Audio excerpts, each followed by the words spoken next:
Yeah, like right now, as a matter of fact. Oh, you're welcome. I'm very pissed off about the world and everything in it. So angry.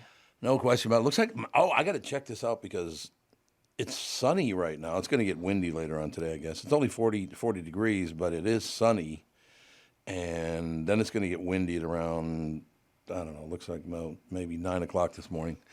But some great weather coming this week, it looks like anyway, right? Don't jinx us. How is me reporting the weather jinxing We don't even talk about it. We don't look weather in the eye. We're not going to look weather in the eye. I don't have a forecast here, but I'll track one down. It'll be good. Oh, there should be one printed out for you, isn't there? Nope. Not in, unless it fell on the floor or something. Let me see. No, there's not that big a deal. I can look it up. That's right. I got one for you. It takes 2 seconds. Hang on one second. All right. I just want to, because it's, the only reason I want to get this done is because the weather's going to be very nice starting tomorrow. It's not that bad that it was going to be very windy. Man, those winds were kicking ass yesterday. But then it gets to be, oh, look at this, right there. Mostly sunny, still a bit windy. Whoops, no, he took that down. No, I can't. There we go. Now we're talking. Thank you. Mostly sunny, still windy, a bit warmer, though, with a high of 55. Clear and breezy tonight, a low of 37. Then tomorrow, sunny, not as breezy, with a high of 60. Wednesday, warmer, a high of 68 and sunny. Thursday, breezy and warm, partial sunshine, a high of 72. So just hold on. Today, 55 is not bad. A little windy, but 55 is not bad with mostly sunny, because originally it was supposed to be cloudy all day today, wasn't it? Yeah, I did that move where I'm like, I'm going to start walking in the morning before I go to work. Yeah. And then I walked outside today. I was like, you know what? Maybe we'll start Wednesday. Yeah. It was a little breezy today. That wind is biting. It is. No doubt. Yeah, you don't want to walk when it's windy and 37. That would not be good. What is the current temperature? Does anyone know what it is? 40? It is 40. Oh, I suppose I could just look at my watch. You're right. It's 40 right on the nose. So, yeah, the weather's looking much, much better. It's going to be great. Life is good, which is great news for me because my weekend was just miserable. There's no question about it, and I'll tell you why, because I spent a lot of time with the kids on Thursday, Friday, Saturday, Sunday. There were grandparents' days, and there were dance recitals, and there were gymnastics shows, and so we were with the kids for like 4 straight days. So I run into this guy who loves the show. He's going on and on about the Barnard Show and the Hubbard Network, and it's a great show, and blah, blah, blah, blah, blah. And get ready for a gut punch, Rudy. Because I was told face-to-face by this man, Tom, let's admit it, Brittany is the glue. What? I just can't take it. Welcome to the Brittany Arneson Show. There it is. Right, gotta get the promos ready. The glue? You're the glue, apparently. I've never been so honored. I would like to thank Beverly Stoffels for raising me. I would like to thank one and only God who's followed me to this moment. How are you the glue? Explain that to me. I don't know. The only thing I can compare it to is a dead horse. I don't know. You're literally tearing up over this. Oh, no. Yeah. She is. You see her rubbing her eyes in here for correct. I'm the glue. She's got pink eye, Tom. We hate to tell you, but that's what it is. Yeah. Oh, okay. Most likely, yeah.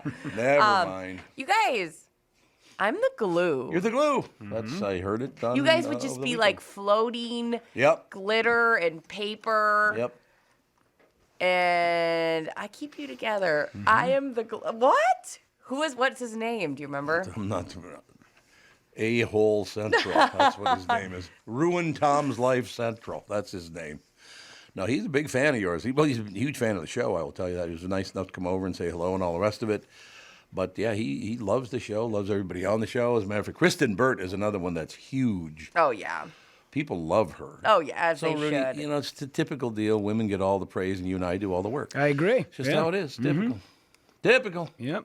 My shoulders hurt from having to carry Brittany around this entire show for the last 2.5 months, and yet here she's the glue. I've been actually just glomming onto your shoe the whole time, so you don't have to carry me, because I am the glue, la glue.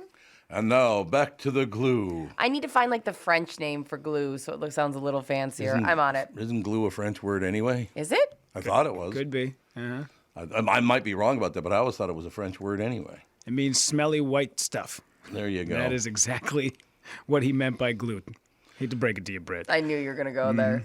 I was waiting for that. I like smelly white stuff. That's not glue. And now, for the traffic, let's go to smelly white stuff, the glue. It's like colle is French. Colle? Yeah. All right. Never mind then. I'm on it. So glue, I don't know. Okay, you're going to look it up, glue? You're going to take care of it? Mm-hmm. Okay. Ooh, where'd that echo come from? I don't know where that echo came from. The hell was that? Yeah. Weird. Oh, I might know. Oh, you brought it up? Oh, What are you doing? I was trying to get the pronunciation for glue, and then I unmuted my mic, and that happened. If you get a shirt, you come in tomorrow with a shirt saying glue on it, But I want like you're out of the mix. la glue La or glue, something yeah. like. La glue. I'm honored. I've never been complimented on this show, so as a first, I feel uncomfortable. What? But I also feel like I am the glue. You are the glue. There's no getting around it. Not everybody can be the glue. Is this what you were looking for, Brittany? Colle. Cola. I'm cola. These are cola nuts. They grew here. Remember that was a great campaign. That was a good one. Jeffrey Holder was his name. He used to work with him in New York. Just a great guy. He gave you the impression though that you probably didn't want to piss him off. You know. Mm-hmm. He just had that thing about him. It's like, I'll be nice to you for now, but don't piss me off or I'll whip your ass. Yeah. He's one of those guys. But for people who don't know this, 7-Up had this great campaign because they were not a cola like Pepsi and Coca-Cola and all the rest of it. So 7-Up decided to talk about cola nuts. These are cola nuts. They grow here. And he had this magnificent voice. And it was like their big thing is like they were the uncola. The uncola, yep. That was a great, That was smart. run. That was pretty smart. I got the audio if you guys want to hear Yeah. it. Love it. These are cola nuts. They grow here. They're used to make cola-flavored soft drinks. These, on the other hand, are uncola nuts. They grow here too. But as you can see, they're a bit different from cola nuts. Rather larger for one thing. Rather juicier too, I'd say. Marvelous little things, uncola nuts. We use them, of course, to make the uncola 7-Up. It's the uncola nut that helps give the uncola its je ne sais quoi, you know. I know you can't tell from the audio, but this is very sexual, the way he is hanging on to these lemon and limes. It is. Even just with the audio, it just feels like, all right, send me home. 7-Up had some good campaigns. Remember Make 7-Up Yours? Yep. Oh, that was so good. And 7-Up yours. Everybody had those T-shirts. Make 7, and then you turn the other side up yours. Yeah. Well, it's good. Mm-hmm. Now I always like 7-Up, like Pepsi, like Coca-Cola. Depends on what the product is. It's kind of weird because I like Coca-Cola. If you're going to go for the full sugar beverage, Coca-Cola is phenomenal. The diet version of it or whatever it is, the no-calorie version, I go with Pepsi. Is that weird? Yeah. It is weird. Is it though? I don't know. My husband loves Pepsi, like full throttle, normal Pepsi. Sugar Pepsi, yeah. Loves it. He loves That's what Pepsi I'm in a saying. can. When he's in a bad mood, I'll stop at a gas station, grab him one Pepsi in a can. He loves it. But I love Coke Zero, man. But Coke Zero is good. something about a stolen Diet Pepsi cherry is pretty good too. You know why I decided I like wild cherry Diet Pepsi? Because it's highly carbonated. Oh yeah. I mean, it's not just a little carbonation. It's highly carbonated, which I like. Because then you don't have to brush your teeth. It does it for you. That's what you've been relying on. I've been relying on that. Yes, I'll leave It's a you. good sign. No, we've been planning going to the Barbie movie, me and my sister. Oh, yeah. We were talking about one of my favorite things is of course, popcorn. And then on top of it, going to that machine where you get to pick your Coke Zero. Oh, yeah. And a Yep. little bit of cherry, a little Yep. bit of vanilla. Mm-hmm. Love that. Love that. I agree. What do you guys call the soda where you just mixed every single type of soda they had on the gun? Wasn't it suicide? That was called a suicide. There you go. There was something else that somebody had called it. Like when I lived in Missouri, they called it something different. I was like, that's called a suicide. And they said, no, it's not called a suicide. I'm like, Yeah, that is it is. exactly what it is. Yeah. Yeah. Yes. Yeah. Okay. And it's a crazy person game. Yeah. It will not taste good. No, it's awful. I would imagine it'd be terrible. Yeah. Yeah, like mixing it a little bit like you're talking about. That's good. Oh, mine is handcrafted. Because you're the glue. Because you can call me Elmer's. Quite the artisan over there. I think Brittany I might start- Arneson. Yeah, Brittany Arneson, the Elmer, the Elmer's Arneson. glue of the morning show. It sounds like you're saying artisan, and it's killing me. That's very funny. It works out in the end. Before we move on, I want to mention quickly, every time that I would go into a studio and Jeffrey Holder was in there and all the other guys that were in there, by the time you left, everyone was talking like this. You cannot stop. Very nice talking to you, Jeffrey. Great to see you. We're going to have a magnificent day, and we'll talk to you tomorrow. All of a sudden, everybody's got that tone in their voice. Hell of a nice guy, though. Is he even still around? I don't know. Good question. I don't know if he's cacked or not, but he was a hell of a good guy. Did a great job. Another thing, I want to run this by you guys because... He's dead. That's what I thought. 2014. He's been dead that long? He wasn't very old, was he? He was born in 1930. Oh, Jesus. I didn't realize that. Wow, because that commercial that I saw him in was from like the late 70s, maybe? That's about the right? Yeah, that's about right. He looked like he was 24. He did. In that. Yeah. Black don't crack. It's so true. And he was 43 years old. Yeah. Yeah. No, excellent. Magnificent. Another thing I've decided over the weekend is that I literally have now hit the wall with people. It's never going to get any better. Matter of fact, I was talking to Brittany. There's a psychologist that works down the hall. She's a wonderful, wonderful person. I hadn't seen her yet since I got back. This morning I saw her. And you would have thought that Santa had come. She was so excited. I'm like, well, that's so very nice of you.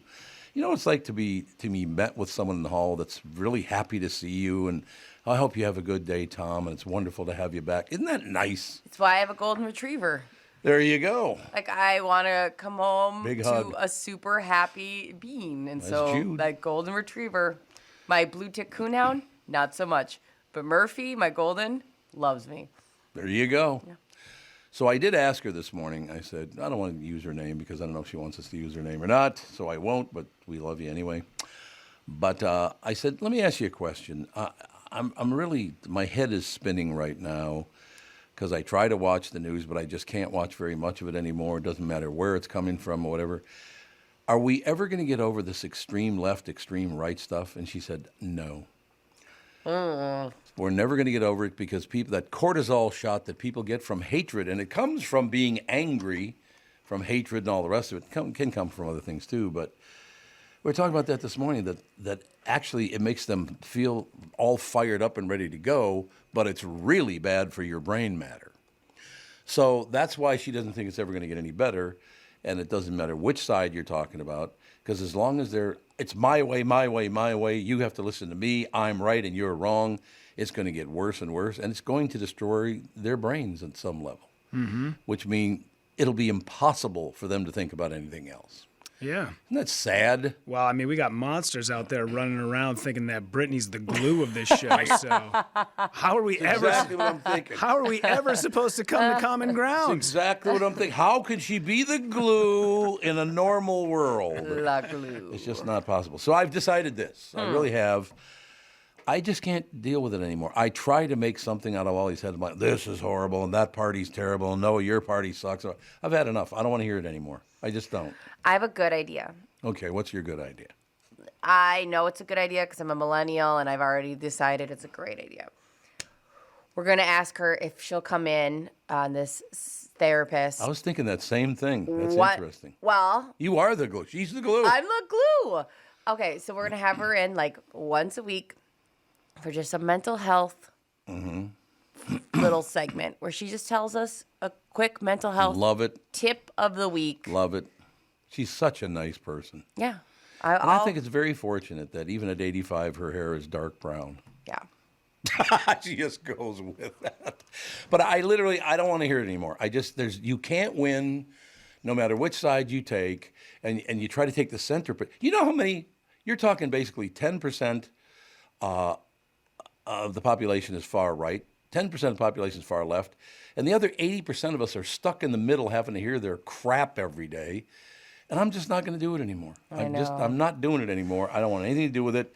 And if you guys want to be political, go work on some other show because I ain't listening to it anymore. Well, every time I come in there, Rudy's like, I want to talk about this law. It's so annoying. Yeah. Which law is it? Well, like Sunday morning at like 7:30, I was like, listen, Britt, there's a lot going on the political side of things, and you and I got to start hammering it home. Yeah, you really FaceTimed should. me. What a It was great so idea. aggressive to be FaceTimed at 7:30 a.m. and he had like crazy person like pictures. There was like string attached, Yeah. and he's like, "This is what we need to talk." And I was like, What? Yeah, it was my command center. Thank you very much. That's what I call it, my command center. I got the command center and the glue. This is great. Why did I ever get back in this business? I don't know. I'd like to know. I ask you weekly. No, but I'm telling you, honest to God, it's across the board too. I don't care who it is, Gelfand or any, I don't want to hear it anymore. I just Okay. don't. I don't. We won't. Okay. Well, you guys never did anyway. Okay, so if you bring it up, what do you want me to do to trigger you to remember that Bring you brought what it up? up? If you bring up politics again. I don't want to. Yes, tell me to shut up. Okay, but how about this? If you bring up politics again, I get to go quack, quack, and then that reminds you that we're not talking about it. Just quack, quack. Quack, quack. That'll be the deal there. That'll cue you. It's like one of those rubber bands you grab. If you have, my sister does this lately, her and my nephew. They wear a rubber band, and if they say something negative or, self-doubt, they'll flick themselves. So I will be your flicker. I will be your, oh, that sounds bad. I'll be your quack, quack. I'll be your flicker. All you got to do is connect the bottom of the L with the bottom of the I, and that doesn't look too good, sister. I'm your mother flicker. Your mother flicker. No, I mean, aren't you guys just sick to? And another person this morning. She told me, Tom, it's never going to end. People just love to be angry and hate-filled and all the rest of it. Not all of us. Like I said, about 20% of us. 10 on the left, 10 on the right, and the rest of us are trying to get by. So that's where, there's just way too many great things. I just spent 4 days in a row with my family. Andy and Melissa and Ethan. Then we're hanging out with Alex and Dan and Fawn and Sage, just having a wonderful time, running into great people, running into listeners, just really. There's just way too many good things going on in my life and your life to sit and try to focus on something we cannot change anyway, because we're never going to change their minds. You know that, right? Yeah. It's just not going to happen. So I just don't want to, I really don't want to deal with it. All right, I'm going to quack, quack you if you bring it up. You do have to quack, quack it, because I'm sick to death of it. I think the human beings try to take a position to try to help others and help themselves understand things, but you just can't do that anymore. No. Because you're absolutely right or you're absolutely wrong, and there's no middle, which is insane, right? Yeah. How did we get there? Or we always get there in society around the world, didn't we? We always got to that point. It's also where you're putting your attention and where you're focusing in, and you're finding yourself drawn to that. No, actually, it's drawn to me. Okay, 'Cause people come up to me on the street and start talking about it. Okay, anyone hearing this, don't come up to Tom on the streets Get lost. and start talking about politics.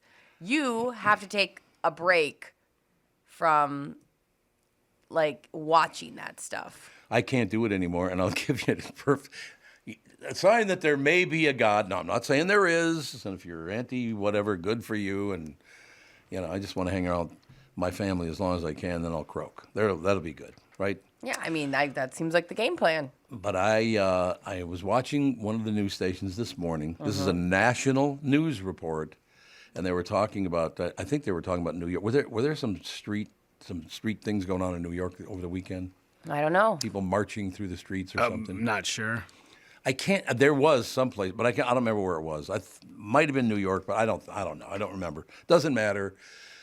They put up the words on the screen, and the host of the show was reading what these, not really rioters, but protesters, I guess, doing some damage, what they were causing. And she said, and I quote, and they even defaced the road. That word is defecate, not deface. Oh. She said deface. It's like, first of all, how do you deface a road? I would be so angry if I thought I was going to go in the basement and clean up some defacement compared to the other one. Compared to poop? Yeah. Yes, that would My there's husband's a like, big somebody difference. defaced our basement. I'd be like, oh, okay. And then if I went down there and it was poop, I'd say, you monster. Exactly. Yeah, our definitions of defaced are definitely different then. Different deal? Yeah. Defacing something. You're going to deface something by defecating on it, which you could do. Sure, yeah. Mm-hmm. But defecation is definitely not defacement. No. It's just not. So yeah, in any case, but thank you to all the people. I ran into a lot of people over the weekend. Big listeners to the show. You know, that's where I heard the glue thing and all the rest of it. And that's part of the reason I think I made that decision. Look, if you have extreme positions and it's very important to you, I understand it. I just don't want to hear it anymore. I tried my best to try to watch your side, watch the other side, try to figure out what's really happening. You can't do it. No. Because people are so far gone now in those two groups. Everybody keeps telling me. Several people have told me they're never coming back. I do have, after Bob's on and Chris are on, I do want to tell you about this product you're really going to love that's going to help kiddos not have to get Is it entwined. called alcohol? Yes, alcohol. It's something for booze. cell phones to help them not use their cell phones. Oh, that's a good idea. I know. So after we've got all this amazing entertainment with Bob and Kristen, I want to tell you about this new product I found out about. I would really, really like to go deface something right now. Oh, it's actually, you mispronounced it, and the bathroom is that way. The bathroom is that way. All right, yeah, we should probably take a break here. We'll open the door for Sandy and Kristyn Burtt. And by the way, I keep hearing so many nice things, and thank you about the Kristyn Burtts and Bob Sanseveres and Tim Lammers and Chris Eggert, and you go down the list of everybody. They love you guys. That's all I'm saying. So tip of the cap. Well, just when you thought it couldn't get any better, Mike Lindell and MyPillow are launching MyPillow 2.0. When Mike invented MyPillow, it had everything you could ever want in a pillow. Now, nearly 20 years later, he discovered a new technology that makes MyPillow even better. The MyPillow 2.0 has the patented adjustable fill of the original MyPillow, and now with the brand new fabric that is made with a temperature-regulating thread, the MyPillow 2.0 is the softest, smoothest, and coolest pillow you will ever own. Say goodbye to tossing and turning and flipping your pillow over in the middle of the night. And more great news on the new MyPillow 2.0. Buy one, get one free offer with promo code TOM. All you got to do is use the promo code TOM, Tom. You get one free.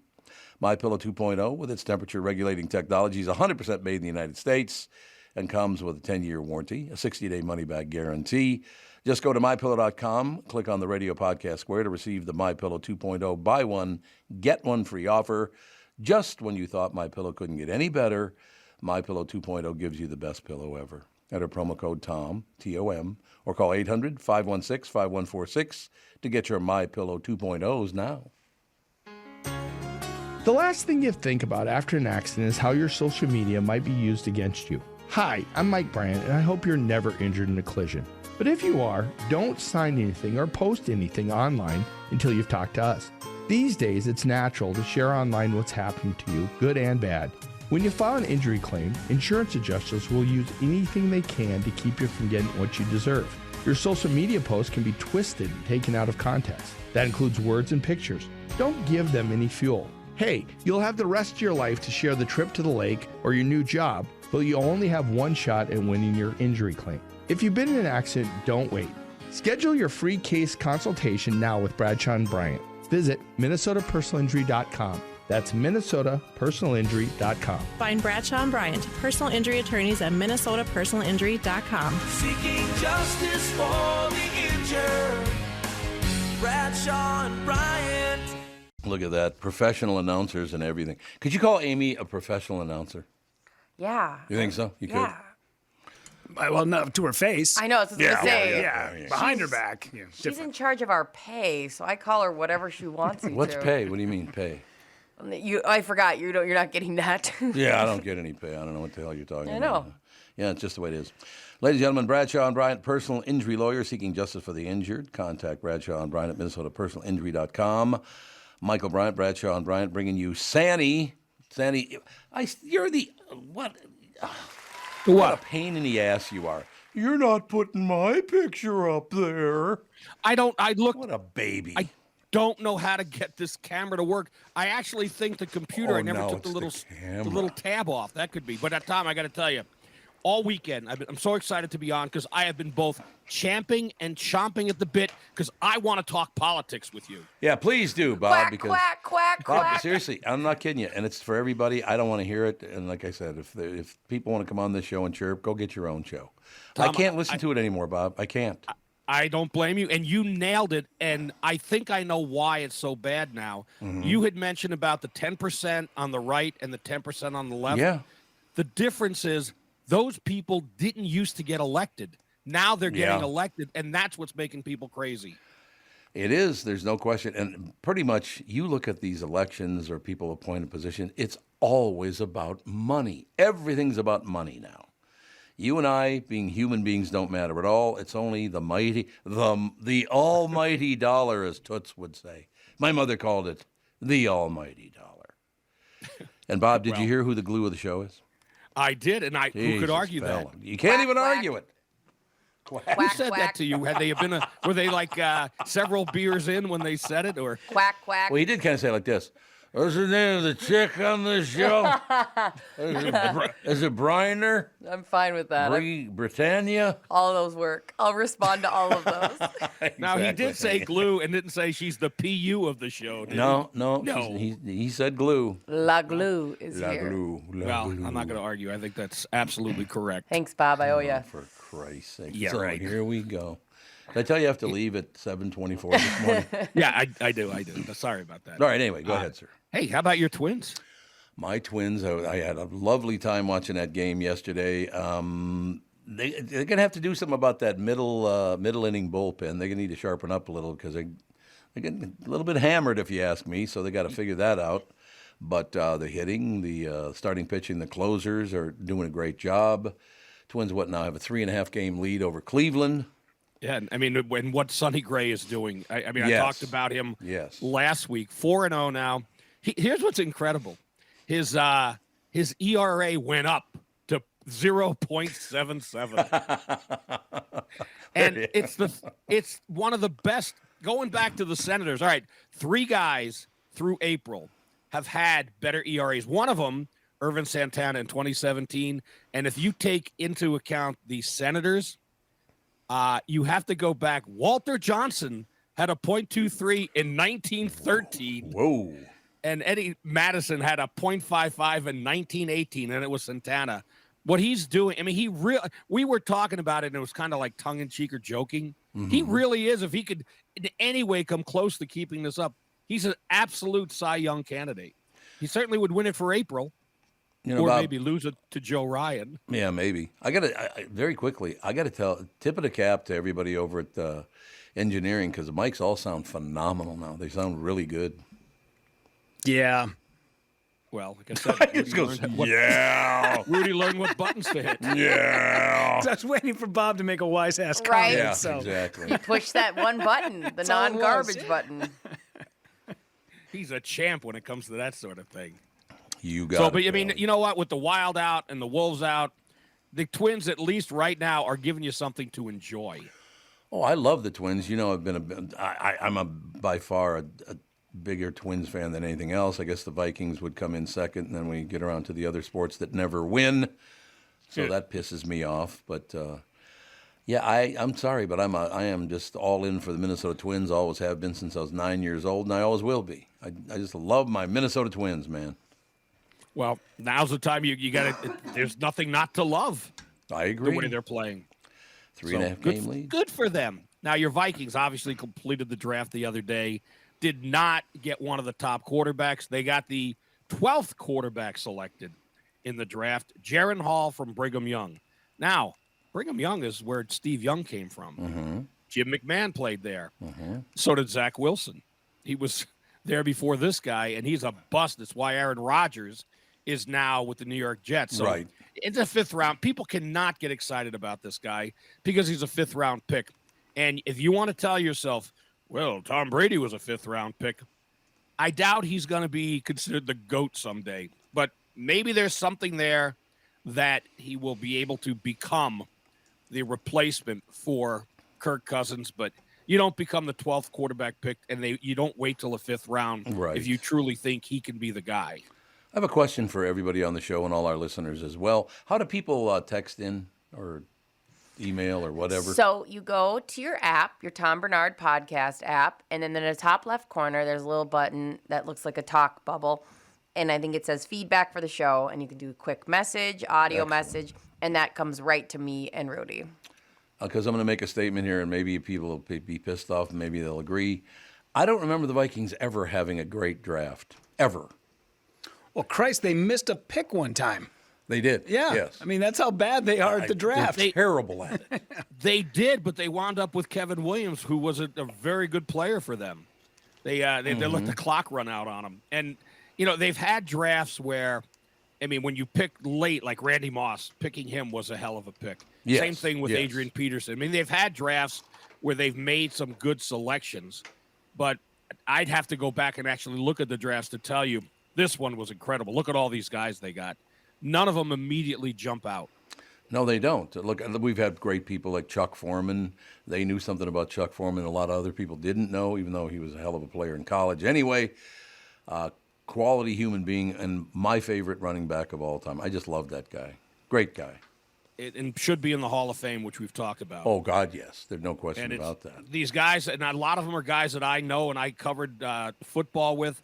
They just don't get. They're always looking for the running yards. They don't look at the fact that he led the league in receiving I think 4 years in a row. His overall numbers were the most receptions by anyone, including the wide receivers.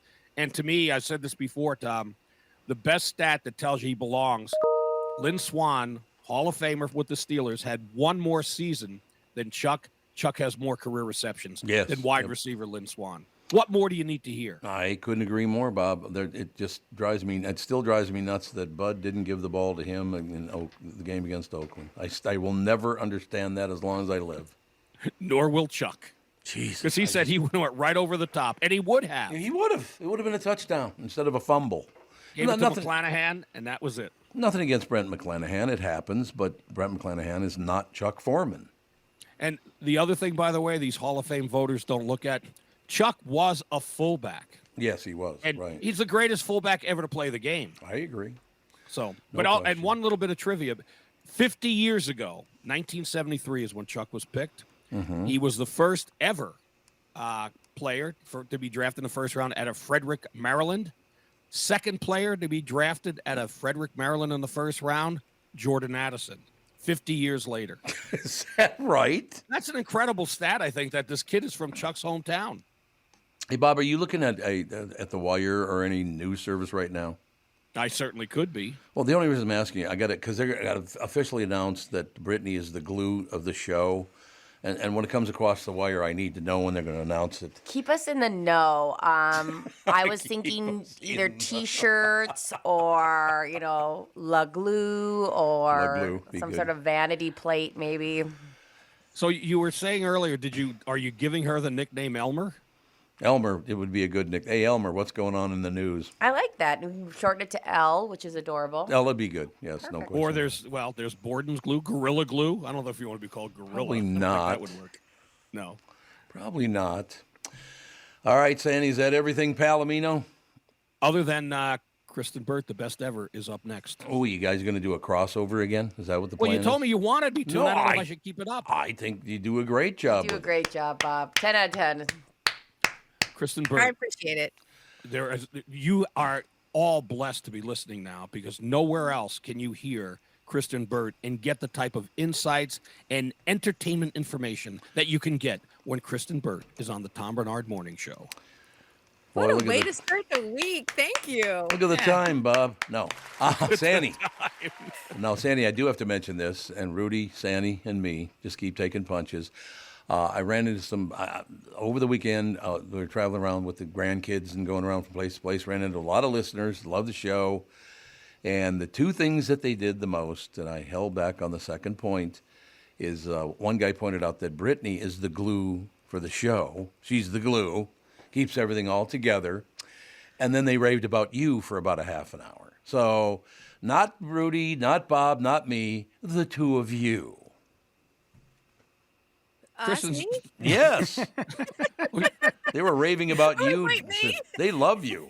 Seriously, you know that. You must look at the research or Facebook anyway. No one's sending me any research. Well, whatever the hell it is. I don't know what the hell Oh, it is. sorry. That was supposed to be me. I was supposed to be doing some Yeah, research. you're supposed to be doing research. I was supposed to send glue. pie charts to Kristyn. L. I'm going to call you L from now on. Oh, I'd love. But I wanted you so to know, cute. you have tons and tons and tons of fans. They love you guys on this show, so both of you get lost. I think it's pretty offensive My because segment. I'm not leaving. That's there you go. I'm not going. But I anywhere. am. Take care, kids. We'll see you later. bye, Oh, Bob. thanks, Sandy. Thank you, Bob. I love it.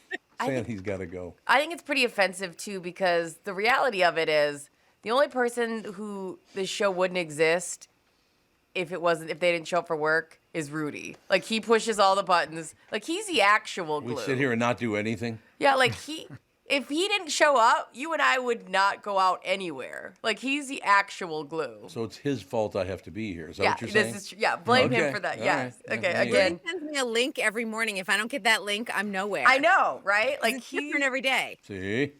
he's the actual person, but I'll be the glue. Here I am. I see my email arrive from Rudy. Don't try to change the subject. The Rudy and I don't matter. It's only the two of you. Well, the Tom Barnard Show doesn't exist without you. Just the name, though. I can sell the naming rights to the two of you, and then I'll just retire and go live on a beach. Yeah. Magnificent. That's the long con we've been working on. We want that namesake. The long con. Yeah. There you go. It's the long con. Which one of us is Tom and which one of us is Bernard? I'll Ooh, I be like show. Oh, Bernie. Yeah, you could be just show. That's good. Good plan.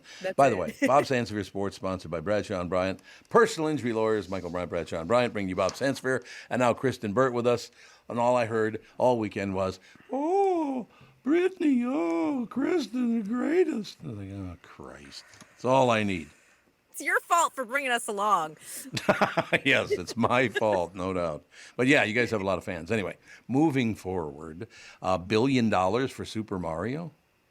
$1 billion crossed the $1 billion mark Jesus. yesterday. Now, have you Billion. gone yet to see the movie? I have No. not contributed my $1 billion to the box office. Has anybody else? My sister and my nephews went, and their review wasn't that great. Oh, really? Yeah. And I mean, they are core demographic. We were all raised on Mario, and Oh, sure. Yeah. they were not, they said the music was good, but it's no Lego movie. Like, they were very adamant that they thought it was going to be kind of funnier and more fun. How about you, Rudy? I haven't seen it. Relatives went this weekend, came back and said it's not that great. 59% on Rotten Tomatoes right now. Oh, really? That's it. That's yeah. not- that's okay, right? Isn't Yeah. that shocking, though? It crosses the $1 billion mark, and the reviews from just about everyone are like, it's okay. Yeah. That's telling you the state of the box office right now, but it really is the first major family film of 2023, and that's what you're seeing. A lot of parents taking their kids because they haven't had that great movie experience this year, and then they get there and like, it's all right.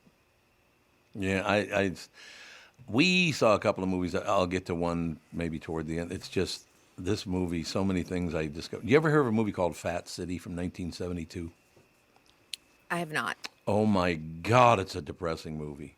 It's got very young Jeff Bridges is in it. He's supposed to be 18, but I think he was actually like 22 when he played the role. But he plays an 18-year-old, and then Stacy Keach is in it, and he looks to be about maybe 25, maybe. They were babies. They were babies, but it was one of them. Well, anyway, I'll tell you at the very end of your report, because when I'm watching movies and I see people, there's a woman in it who plays an alcoholic. She nailed that role. She was up for an Academy Award, but didn't win, unfortunately. But all right, I'll just tell you now so we can recover with your good news. Okay? Yeah, my great news. I don't even want to say the young woman's name. She was phenomenal. So I'm checking on her name and what her history was and all the rest of it. She didn't win the Academy Award, but she was nominated, all the rest of it. Then she revealed that during the shooting of Fat City, which John Huston directed, that John Huston raped her backstage during the movie. And then she's sitting around and dealing with that for the rest of her career. A couple of years later, she's sitting around, finds out she's got thrombosis, has to have both of her legs amputated. Oh. Oh my God. So, again, if you want to be crabby this morning about politics, good for you, because you didn't at least have to go through what that woman went through. Oh my gosh, that's horrible. That's like the worst way to start a Monday. No question, but I had to get it out of the way because she was phenomenal in this movie. I'm trying to look up and see who the actress was. Susan Tyrrell? Yep, Susan Tyrrell. That's exactly who it is. Yeah. What a story. Jesus. Yeah, she was nominated for Best Supporting Actress for her performance in the role. I am telling you, watch the movie. First of all, it's a good, it's an old movie. It's 50 years old, so it's got some age to it. But well, everybody. Stacy Keach is great. Jeff Bridges is great. Everybody. You know who's in it is Nicholas Colasanto. Remember the guy? He ain't pretty no more. Remember that from Rocky? Yes. Or was it Rocky? That was Rocky, wasn't it? But Nicholas Colasanto's the old guy. Well, he's much younger in this movie. But he still got that deal. He talks like this. Hey, you guys, why don't you run down to the store and get me some? Character actor for life. Yes, character actor for life. But okay, I'm over that now. What I actually did was take all my sadness from Ms. Terrell's life and dumped it on the four of you. Oh, good. So I hope it's okay with you.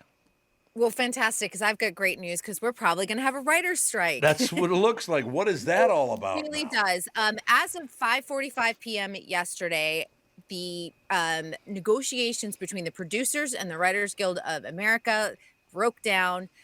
They have made no headway over the negotiation period whatsoever. Today is the last day. If they cannot come to any type of an agreement at midnight Pacific time, 3 a.m. Eastern time, we will officially be on strike. And the shows that immediately shut down are the late night shows, Saturday Night Live. Those are the ones that you're going to see affected right off the bat. Some people are concerned about, if you're watching daytime shows, like the soap operas, they have stockpiled some of their episodes. Like Days of Our Lives is 6 months ahead. They're fine. Some of the other ones are probably about 2 to 4 weeks ahead. So if it's a long strike, it becomes a problem. But if it's a quick strike, we should be okay. That'll be that. Well, they're going to have to get that settled before the election next year because, Hollywood's got to have a big voice, don't they? Well, they certainly do. I mean, the last strike in 2007, 2008, I was here for it. Remember, it was in the middle of the recession then and the major downturn of the real estate market. That devastated the entire economy here in Los Angeles. A lot of writers lost their homes because of it. And I think what people forget in these situations is that there's also support industries. Everything from your caterers to your dry cleaners, anything that's around a studio, anything that supports the entertainment industry also suffers because of a strike. And as of right now, Screen Actors Guild, your actors are still working. They have told us to still continue to work as long as you're obviously not crossing picket lines and that the scripts are locked and loaded for the shows that you're working on. That makes total sense. 2008, you know what I lost in 2008? Yeah, 2007, 2008, and it was 100 days. I think some people remember even there was it was the start of award show season too. So there was a lot of like the Golden Globes. They just had a bunch of entertainment reporters like announce the winners in a ballroom instead of doing the official show because you need writers for all the monologues and everything. Right. So I think people forget these like small things that you do need union writers for. Oh, I don't think there's any question about it. See, that's the whole deal. But don't they go on strike like every other year? Nope. This was the last strike was 2007, was it 2008. Really? Because it seems like they're always out on strike. Yeah, no, we're not out on strike. We want to keep working. But I think, there's a lot of issues at hand. You've had a lot of layoffs at the studios. And we've had the shutdown with the pandemic. It's not a great time to strike for anyone. You've got a recession going on again. I don't know if they've officially declared a recession, but I think it sure feels like it to a lot of people. And, they're not only are they fighting for better pay and residuals for all the streaming networks that we enjoy, because they're getting paid a lot less than they make on broadcast shows, on the network shows, but also that AI, that artificial intelligence fight is really starting to brew here. What's going to happen? Is that going to just take over? A lot of people are going to lose their careers if that happens. Well, it's interesting. And, I know we started mentioning this, about maybe 6 weeks ago, we were talking about it. I know, like, Rudy, I was asking you, like, what you thought about it. And here's the thing. It's one of those situations. The dialogue and the noise and the conversations have gotten a lot louder because the tech industry is starting to say it's not there today in 2023, but we will tell you this is probably the fastest moving technology, and it's going to put not just people in the entertainment industry out of work, but across the board in all industries. That's sad. I mean, do we need that right now? Probably not. No. And they're saying if you're not learning the technology now, you're going to find yourself so far behind come 2030 when they say it will be everywhere. So we don't need humans anymore then? Pretty much. I mean, there's going to be certain things that they're going to need. Like, you're still going to need humans for critical thinking, but they're saying that AI will do all of, like, the basic work. A little scary, if you ask me. I agree. It is scary. It's really, it puts a lot of industries out of a job.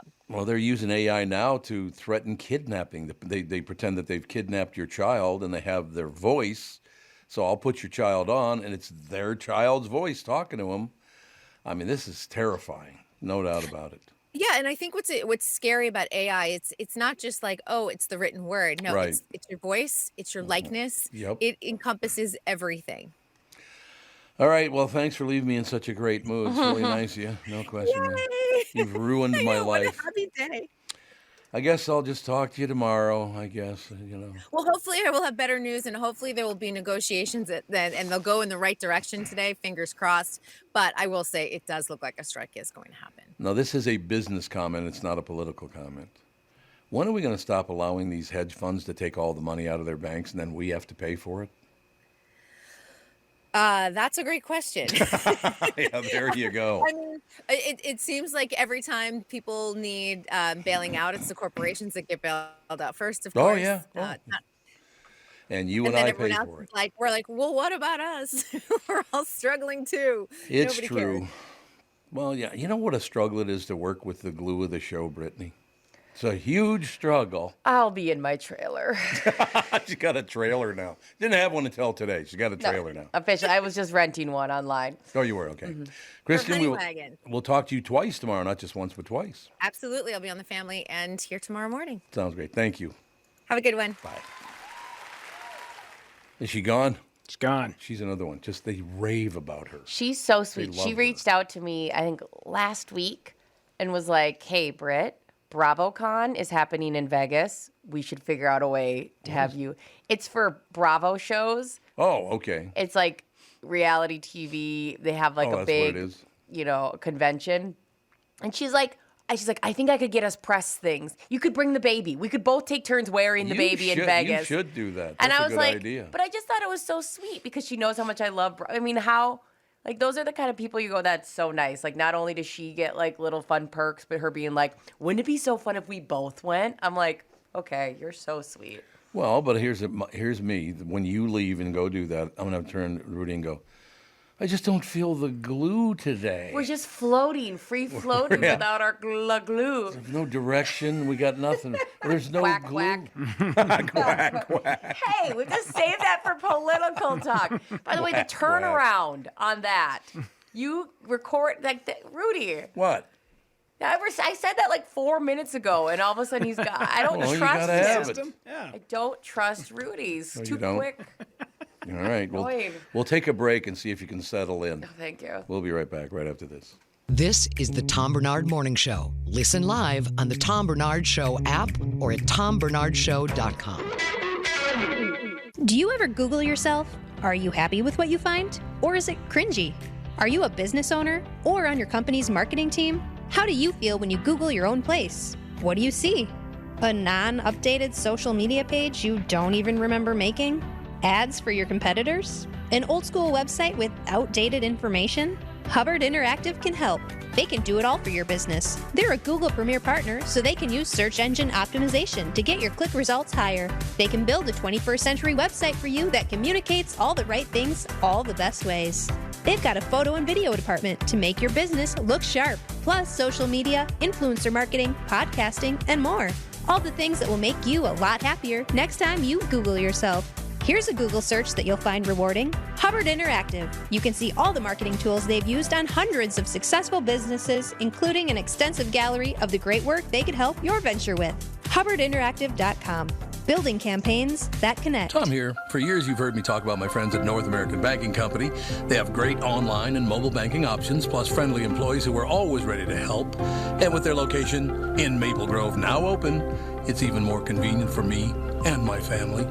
Go visit my friends at any one of their 6 Twin Cities locations or go online to nabankco.com to learn more. Why not bank with my banker? North American Banking Company, a better banking experience, member FDIC, and equal housing lender. On the morning show, and as far as the weather is concerned, this looks really, really good for the rest of the week. Remember, they said originally it was going to be cloudy today.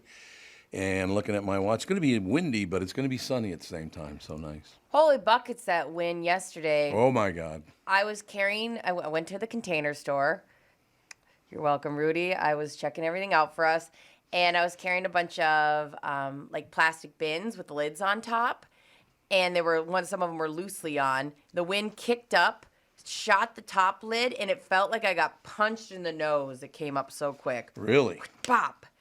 I have some emails. Do you want me to read them? I'd love to hear some emails, Okay. sister. Medic John wrote in, better than the Chicago Bears, Tom. I'm guessing he's talking about the draft. Yes. Okay. Yep. It's a good point, by the way. Trista wrote in, so glad Tommy is back. Been listening since I was 18, and I'm 50 on May 14th. If we missed your birthday, Trista, happy birthday. Keep up the great work. She wants Philly on the show as well. Yeah, Philly is talking about moving out of the state. I do miss working with Philly. He's been a friend of mine for, 40-some years. Love Philip Wise. He's Love a great that guy. man. He is. Tom and Crew. We're Crew, Rudy. Glue. It says glue, not glue. Tom and Glue. Tom and glue. I've been a longtime listener from back when you were on Clear's Throat, the other place. I love the new show. Gets me through the morning part of my day. You definitely sound happier. On a side note, I like the streaming since I'm in Spooners, Wisconsin. Makes listening easier. That's from Aaron. So yeah, we've had like 10 emails today. A lot of good emails. Well, thank you. Like I said, it's again. That's why I'm going to get away from all these really. I try to make some sense of these comments that people make on the edges, on the fringes, and I'm sick of it. I want to stay in the middle 80% with normal people who get up, love their families, their wives, their husbands, their kids, grandkids, whatever. There's so many great things. Enjoy your life, for Christ's sake. You want to be miserable. I don't know why you do. Why? I have no idea either. I talked to somebody this weekend who immediately made me think of you. She works for this company called Yonder. You spell it Yondr. And they have created these cell phone bags. They do it at concerts a lot or like stand-up comedians don't want you to record something. Mm-hmm. You get this like bag that they can scan and lock. Right, yeah. Yeah. Yep. They've been implementing them in schools as well. My friend Nina is the one who works for them, and they're in Minneapolis now. Wait a minute. Kids are bringing their phones to school? Oh, of course.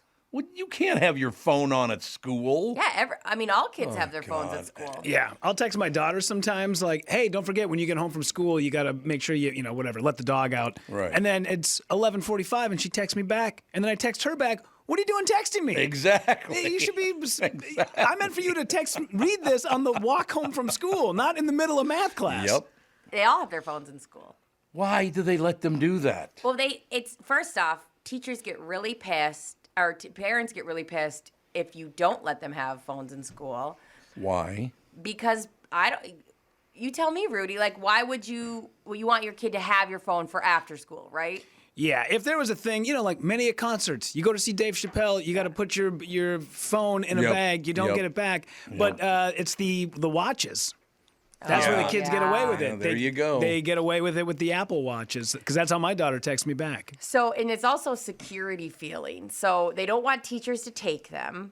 Like, kids don't want them to take them. So this Yonder bag is what they're talking about with the concert thing. They've been implementing them, especially in California, in schools, where you come in, you put your phone, maybe your watch in this little bag. Mm-hmm. It does this little magnetic shut thing where they can control it. And then when you can have it all day, and then when you leave, you just scan it, take that out, and give them the bag back. Works. It works. And then you have the phone, the security's there, you still get it before and after school.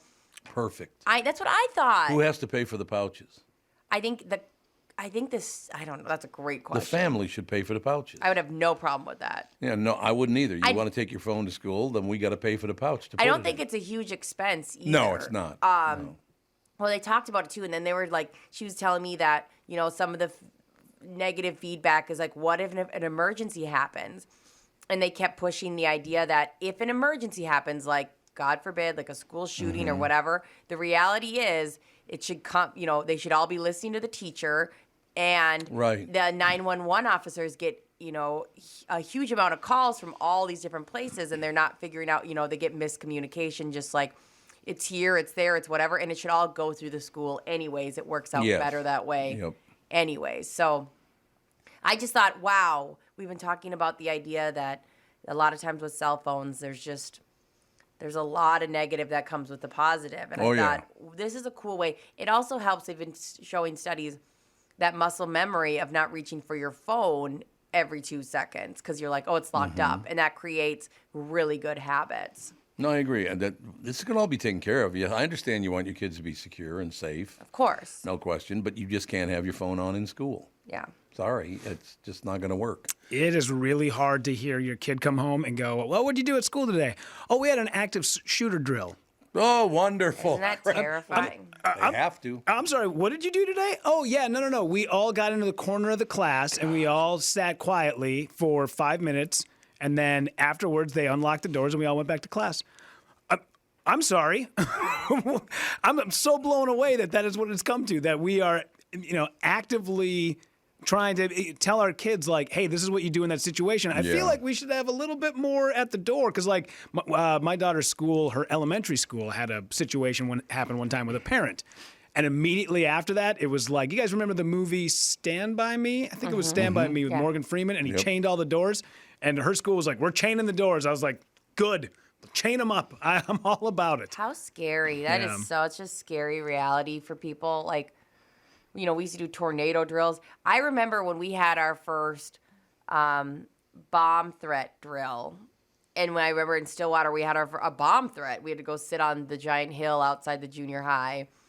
And that started kind of meshing in while I was in school. But nothing like it is now. Yeah, it's so funny. I went to probably the most dangerous high school in Minnesota. We never had any of those problems. Where'd you go? Minneapolis North. North? Yeah. I wrestled with a kid named Waja Broadway. Oh, yeah. And I remember wrestling with him. And I said, oh, that's a cool scar. Where'd you get that? He's like, bullet. I was like, what? I was like, dude, you're in 10th grade. He's like, yeah, that was the second time. I was like, where do you live? Oh, my This is God. insanity. I'm telling you, I can go through the stories, and I've told them over the years, no question. In 10th grade, sitting there talking to my friend. He was the older brother of my friend, but he was my friend too. And the bell rings, go back to class. I said, you going back to class? He goes, nah, I just don't feel like going to class. I don't know. I don't know what's wrong, man. I'm just not in a very good mood, and things aren't going well. I'm just going to get the hell out of here. Walked over to Clark Station and shot and killed the attendant for $17. Oh, my God. I will never forget that as long as I live. He's talking to me 1 minute, next minute he's shooting and killing somebody for $17. Oh, my God. Isn't that amazing? Did you ever see him again? No, never heard from him. He didn't even call me from prison. He's probably still in there. Call us at night. No, don't call us. No, do not call us. But yeah, that's terrible. I love my favorite story about North High School though is, and I will never forget this. There's this big hubbub out in the hallway, right? This noise and screaming and yelling. So I'm sitting right next to the door and I said, Tommy, would you go and look and say, what is that? So I get up, I walk over, I look in the hall. There's a guy running. He looks terrified, running down the hall. And around the corner comes a guy with a rifle and a Nazi helmet. Like, what? Where the hell did you get a Nazi helmet? What? He's wearing a Nazi helmet, chasing a guy with a rifle. I don't know how to respond to that. I can give you his name if you want. No, I don't want. I want less information. I feel. It's like, what? Anybody, seriously, text in. How do they text in? Well, don't message me about that. No, but if they remember that happening, because a lot of my old schoolmates listen. You can message me, or Rudy. He's also on this email. Not this one, I'm not. Not on this one. If you have the app, it's in the top left corner, the little talk bubble. And I think it says like feedback for the show, but it messages me and I. God. People, today I already had somebody send me their pictures of their dog, which I love. Bill did. He's got a golden retriever named Ranger, and the pictures are so cute. Indeed, ladies and gentlemen. Yeah. So there you have it. It's a different world. It is just. It is. It's terrifying. And it is terrifying. How do you even have those talks with kids? Mm-hmm. Like the idea that you have to talk to Fawn about a school shooting and how she's going to react is like so depressing. And the exact reason I'm not going to talk politics on the show anymore. I'm just not going to do it anymore. I have no interest because it's you people on the far right and far left that are driving everyone to this violence. Yeah. You're pissing them off or making them very uncomfortable, very nervous. You're always pissed off. It's causing a lot of problems. Shut up. Yeah, there's a lot of, it's systemic. There's an issue. We've got a big issue, and I don't know. Yep. I don't know. I know that that's part of it, but there's many parts to this. Take away their freedom of speech. He says that as he's on a podcast, spouting out all sorts of bullshit. What the hell is wrong What with is you? wrong with you? Take away their freedom. They of don't speech. get any freedom. You're out of the mix, damn it.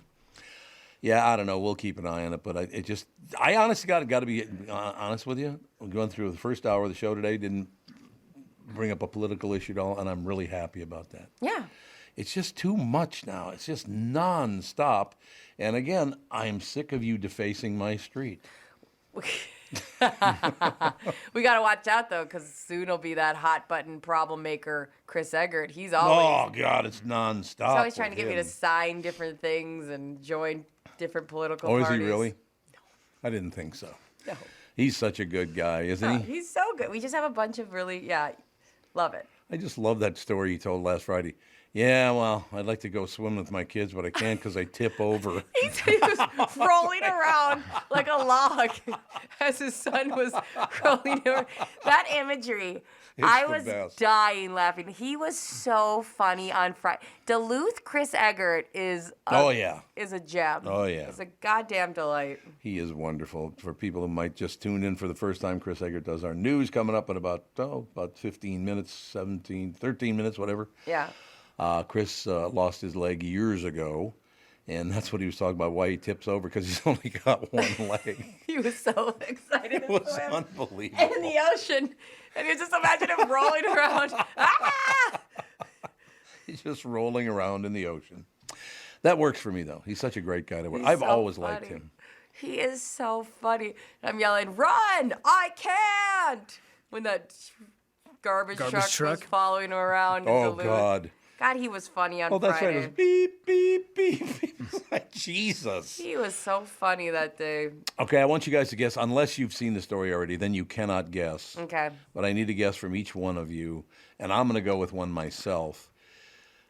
Internet toxicity: celebrities who look like they smell bad. Not necessarily smell bad, but they look like they smell bad. Oh. Any guesses? Because I haven't clicked on the story yet, so I don't know. hate to say it. I would say sometimes Leonardo DiCaprio looks like he smells bad. Yeah. He looks like a little hot mess. I don't want to say this, and it's going to be really judgmental. Sometimes Adam Sandler looks like he doesn't smell amazing. Yes. Because he does a lot of, like, the basketball shorts. Mm-hmm. What are you saying, Britt? I feel attacked. Yeah. You always smell good, Rudy. But yes, I've thought that. Who do you think? I have a friend who works very close and has said many a times that there is a musk that comes off of Matthew McConaughey. Oh, I've heard that too. Really? Yeah, you're right. He is rank for whatever reason. He does not. It's like a monthly shower is what that man takes. Yeah. Oh, that's heartbreaking. So he is a Texan, you know. Mm-hmm. He's from Uvalde, isn't he? Yeah. I think he's from Uvalde, Texas. Yep. Yeah. Mm-hmm. Okay, there's a guy. Oh, I lost my guy. I had him in my noggin, and now I can't remember. This has been known. He put on a lot of weight. He's had a lot of plastic surgery. He was in that motorcycle movie. He always plays kind of like, what the hell's his name? I can see his face. It's a lot of guys like that. John Travolta? No, not John Travolta. This guy, I cannot remember his name. Damn it. Maybe he'll come up. Okay. If he comes up, I'll tell you. Okay, now I'm going to click on it. So you're going with Matthew McConaughey. And you're going with I'll go with Leo. Leo. Okay, then I'll go with if I can remember the guy's name. Yeah, because you'll go. Oh yeah, I bet you he does. Okay, yeah. You will definitely do that. Okay, I'm clicking on it right now. Internet toxicity: celebrities who look like they smell bad. The internet can be so toxic if you're a celebrity. It's the first guy mentioned, Mickey Rourke. Oh, sure. That's who I was talking about. And it's the first name on here. Okay, well, there you go. If you're a celebrity, you might even get called out if people think you just look like you smell bad. That's happened to Mickey Rourke, Post Malone, Shia LaBeouf, and Megan Fox. I didn't know Megan Fox smells. Did you know that? No, I wouldn't think so. She looks I wouldn't either. Like, she'd I smell wouldn't think good. so. Years ago, the National Enquirer called, they claimed that Brad Pitt had stopped using soap because he was worried about toxins and instead used a homemade concoction of lemons, water, and apple cider vinegar. I still, whenever I see that word lemon from the rest of my life, I'm going to remember that CNN headline. CNN states, Squeezing. they've soured on lemon. That's very funny. They've soured on lemon.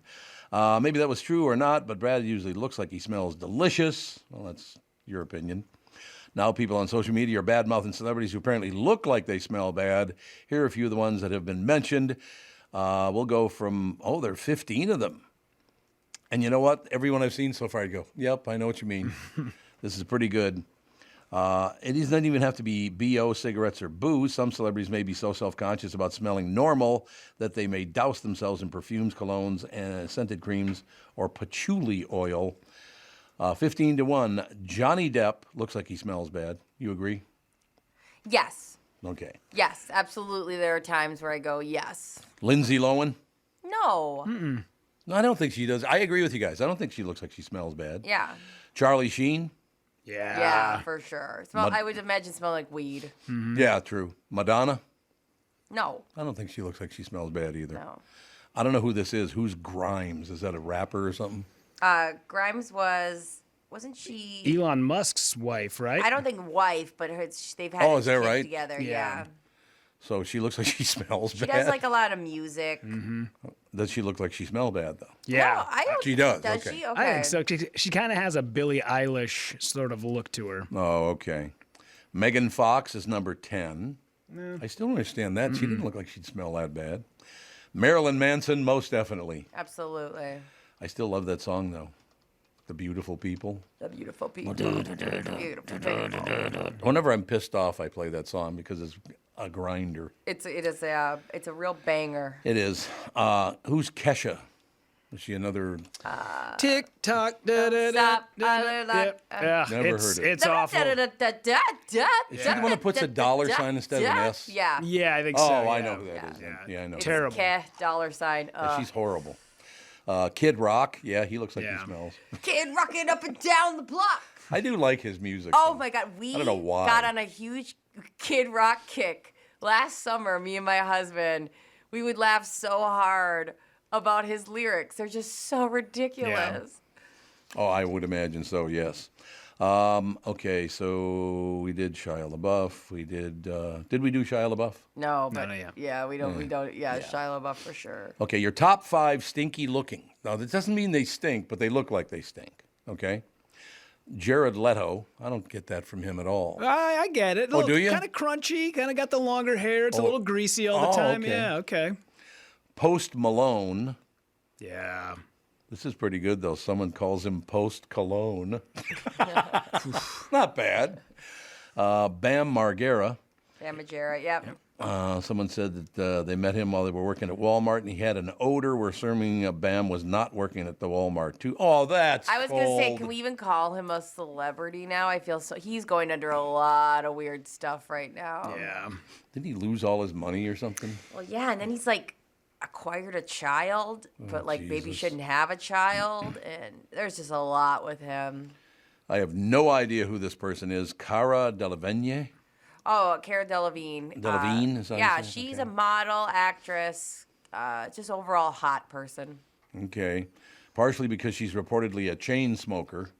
Yeah. Oh, speaking of that, Catherine and I were sitting in the auditorium watching our kids dance and gymnastics, and it was 4 straight days. It was wonderful. It really was. But there was a guy that came and sat right behind Catherine and me, and if he didn't just have 5 or 6 cartons of cigarettes, I don't know who did. He reeked of cigarette smoke, and I mean way over the top.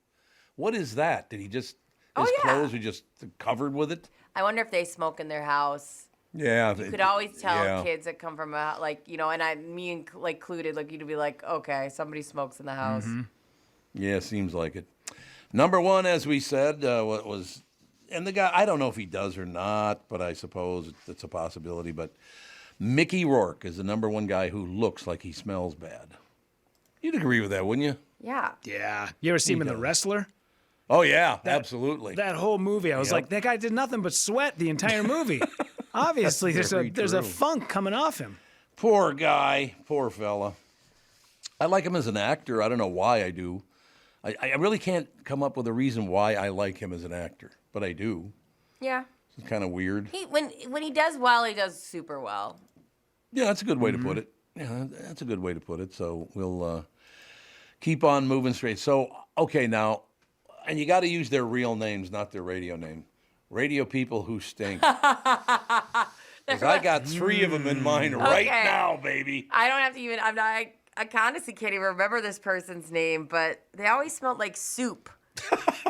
Soup? Was it chicken noodle or what I don't kind know. of It just soup? felt like stewy, like Oh, soup as. Jesus-ish. It was not great, and I remember I had a blanket in the studio, and one time he like used it, and I was like, "This smells like soup," and I know this person used this blanket. I don't really have the ones that come to mind. I'd never worked with him directly, but I shared a hallway with him. I think we brought it up last week. Steve Patterson. Oh, yeah. Yes. Number 1. And not like a bad order. He like cologne. Overwhelming, Like, yes. Oh, he puts on a lot of cologne? Yes. If you use the studio after Steve, you're like, oh, like I am Steve now. I have become him. We are one. Okay. And he's so lovely. Like when we is he? He's so funny. He's so lovely. I love that guy. I love being on air with him. I love hanging out with him. Sincerely love. Like we should have him on the show. You would adore him. Fine with me. We should start doing that. You're right. Like we should have him on the show. All right, I'll shoot him a text because their show starts at 9, so he could sneak in the morning.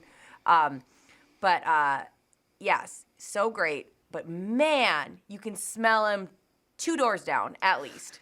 Actually, I did think of somebody just now. Do you guys remember Brian Oak from Cities 97? Oh, yeah. Yeah. What do you? I worked at Cities 97 for a while, and there was a couple of days I'd walk into the studio and I'd just open the door and go, "Oh God!" Is it like what? He was just, I mean, he's like a middle-aged dude who just like smoked cigarettes and drank and just like, he was just a guy who didn't care. His hair was always a mess. Don't get me wrong, always give credit where credit is due. He's very smart when it comes to music, and I think he's a good broadcaster. He is, yeah. But boy, sometimes he'd open up that door, and then he also worked with Carrie, can't remember her name. She was on the show with him. Well, the football players were. Yeah, she's married to Mike, the superstar. I forget his last name Mike. too. Yeah, Mike something or another. But He owes me $7,000, by the way. I probably that sounds about right. Oh no, I'm not making it up. 7,000. And but she would always say like there are some days where he comes in and I'm like, oh, I gotta Really? move my mic as far away. I mean, yeah. In fact, I saw him outside of a bar one time at like 11 a.m. in Uptown. And this is not talking out of turn. I would tell him this if he was standing here. I saw him standing outside of a bar because he'd get off the air and then he'd go and hang out and have a couple of drinks. And he was standing outside. I was driving with my daughter and I looked over at him and I was almost going to tell my daughter, "See, honey, that's what war does to a guy." See, well, he looked like he just got back from Vietnam. telling the truth or not, right? Yeah. Okay, I can't say the guy's name because he's still around, and you guys, well, you might not know who he is, but Brittany, I would think you definitely would. But he had his this is back at 1500, back in the day. He had his own chair because no one would sit in the chair. Oh, dang. And I can't remember who it was. It might have been Steve Hatley or Joe Hager, and I've used this term ever since I met them. I come into the studio to work for the first time, and Joe Hager's in there. Joe Hager grew up in Camden, New Jersey. Very nice Italian boy. Hager doesn't sound too Italian, but Joe was a great guy. He died very young. Another one of those guys. A lot of those guys from 1500, when that thing first broke in 72, a lot of those guys died young, man. It was unfortunate. But he used the term, I said, "Well, what do you mean? You want me to, when I leave, I got to push his chair out of the way? Or when I come, I pull his chair out of the way and I move my chair in there and sit there?" You go, "Yeah, you got to do that, Tom. I'm just telling you. You got to do it because, well... You just got to do it. It smells like ass juice." I'm like, oh, God. You had to go with ass juice, did you? Okay, great. Thank you so much for that. We really appreciate it. You guys ever work with somebody, like the little foam socks that go over the microphones? Like you guys have them both in there. You ever work with somebody and you come into the studio after them, and the second you go to do that first break, you catch a whiff of their breath? Oh, Jesus. I had to order my own sock because I worked with a guy who ate bagels during the morning show, and he'd show up, and that sock would be covered with little bits of bagel. Okay, I'm gonna feel, I don't know He's going to hurl. I don't like... He's hurling, man.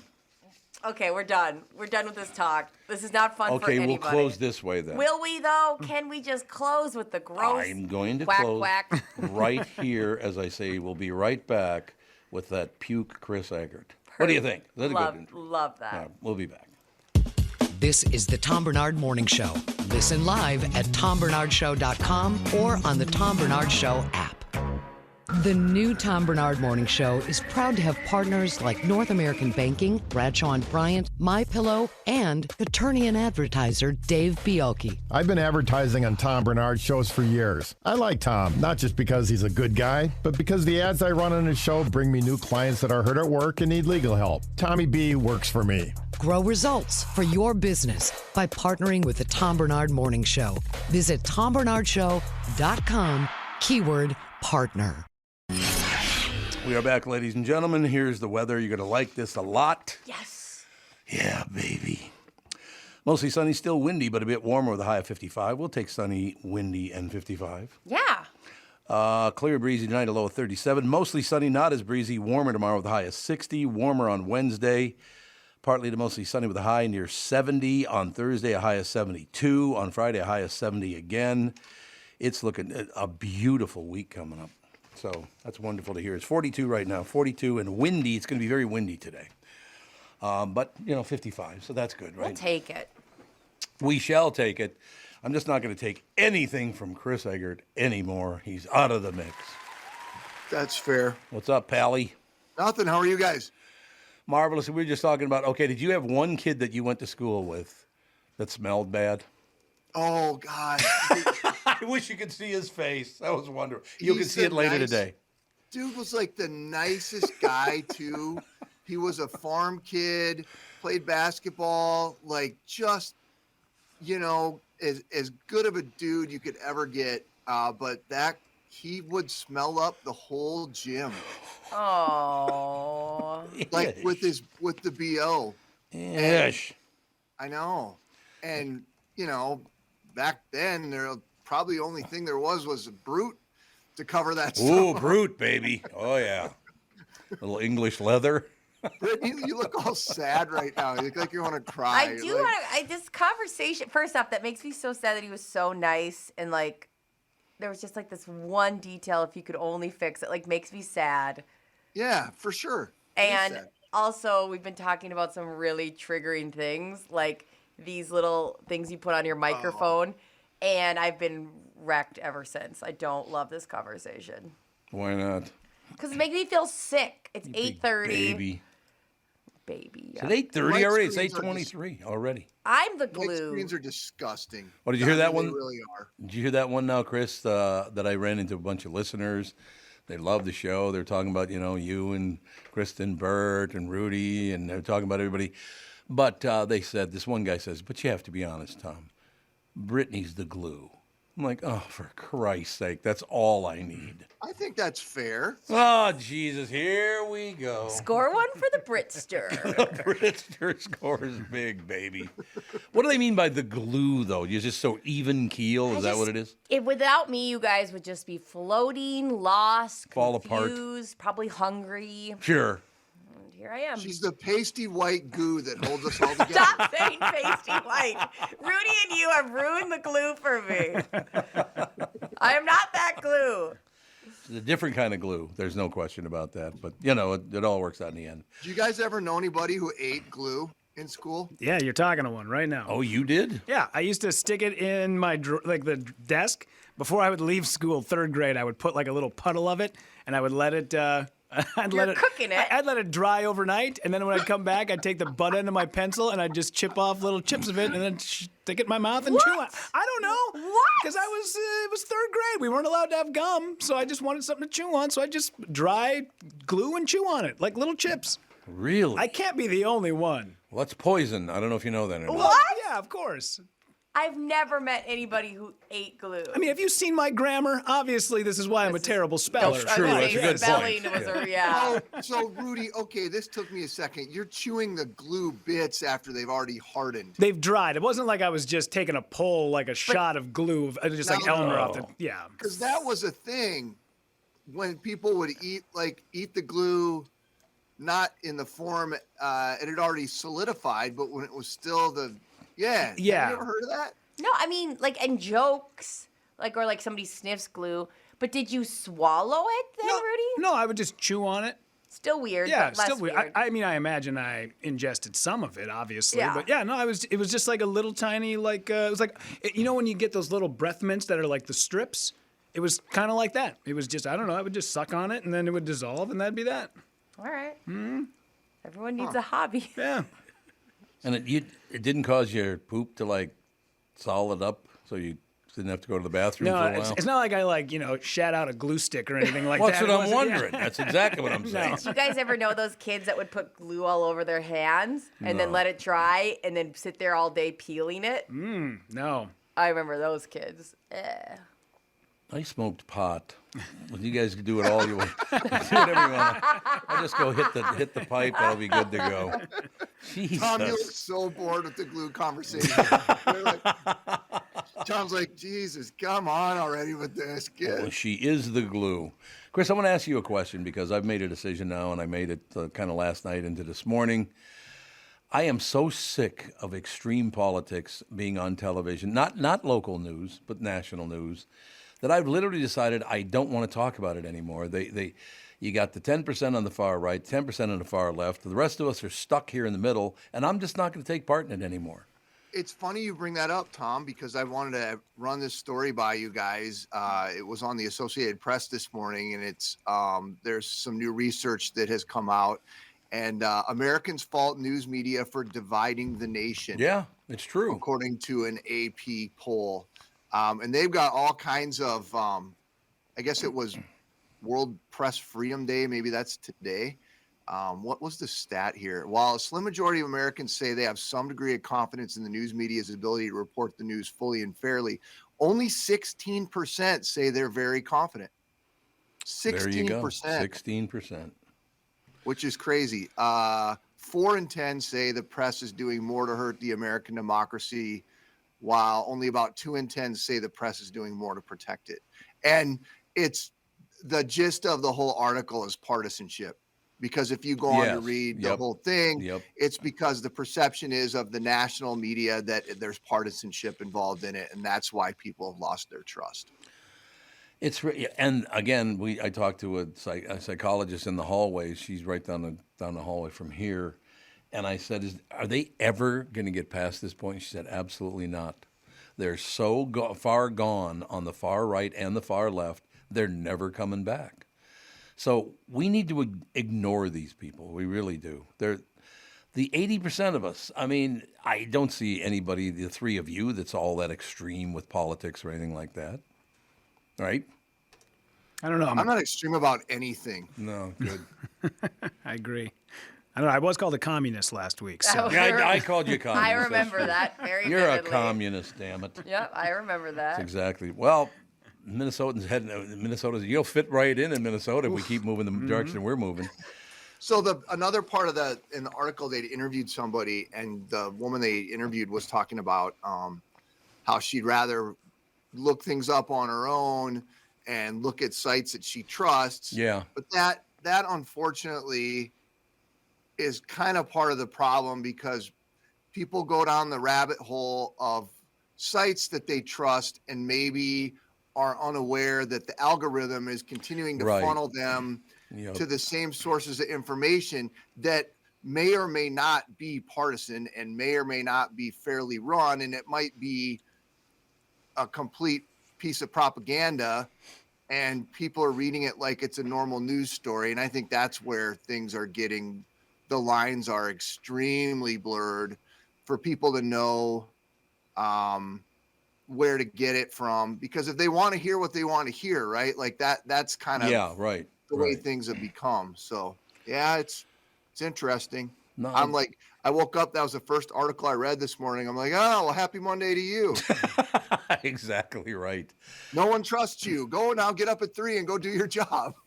No, I literally am much happier today because I'm just not going to do. I'm looking at all the headlines right now, and I have no interest in talking about any of these.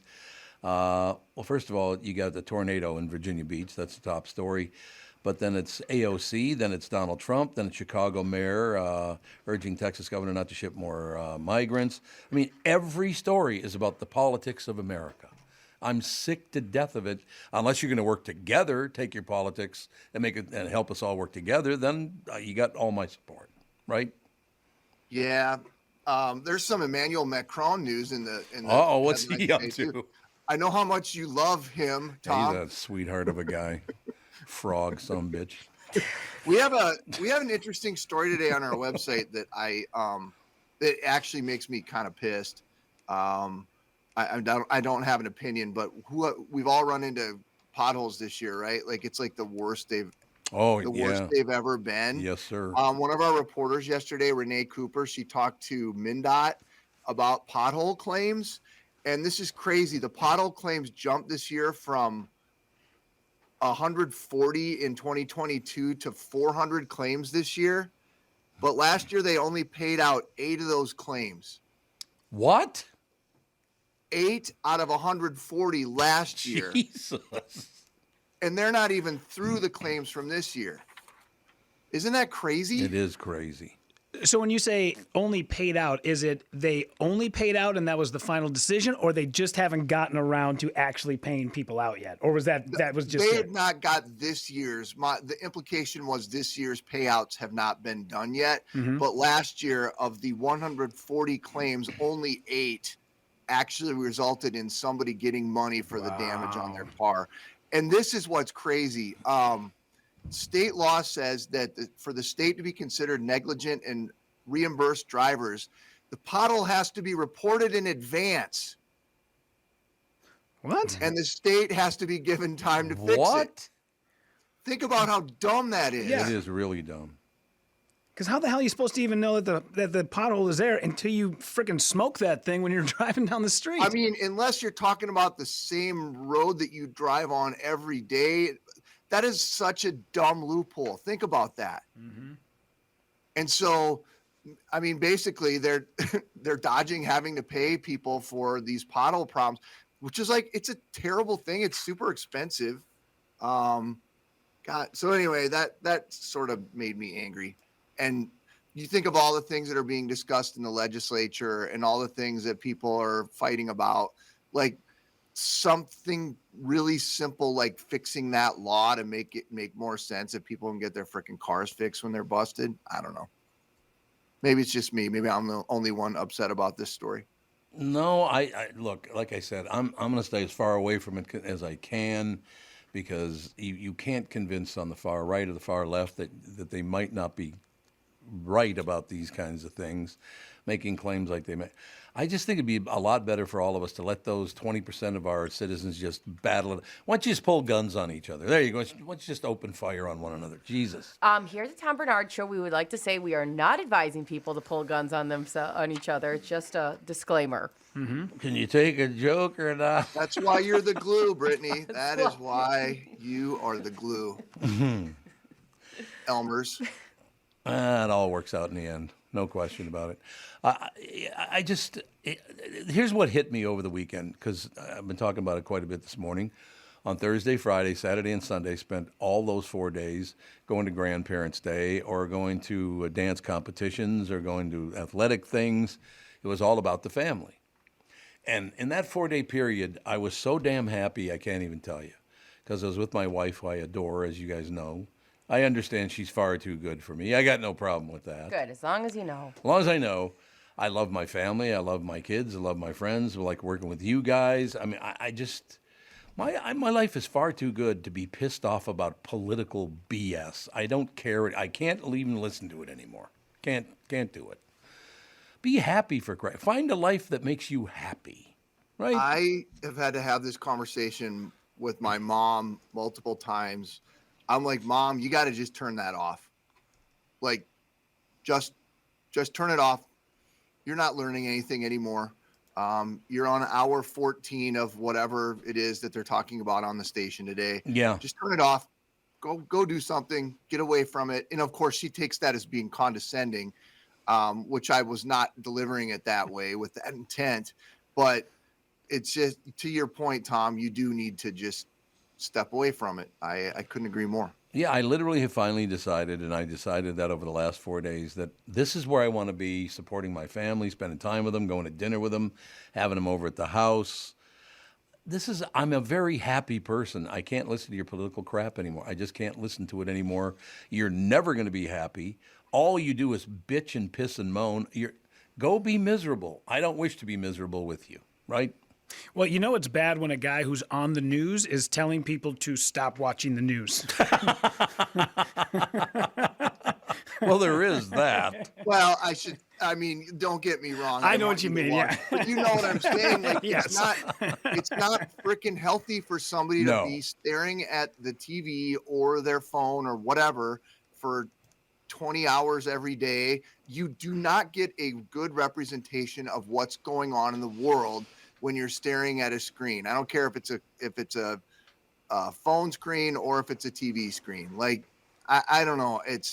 And yes, I do realize I'm shooting myself in the foot there a little bit by saying No, you're that, not, because you guys don't do that kind of news. Well, I definitely don't think we do that kind of news. You don't? No.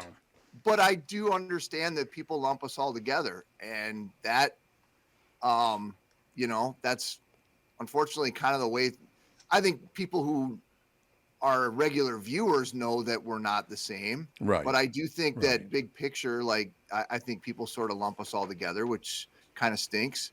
But do you think they lump you in with national news? Because they shouldn't. I think to some extent, they're all the same. That kind of mentality. And this is not a political statement, but I will say that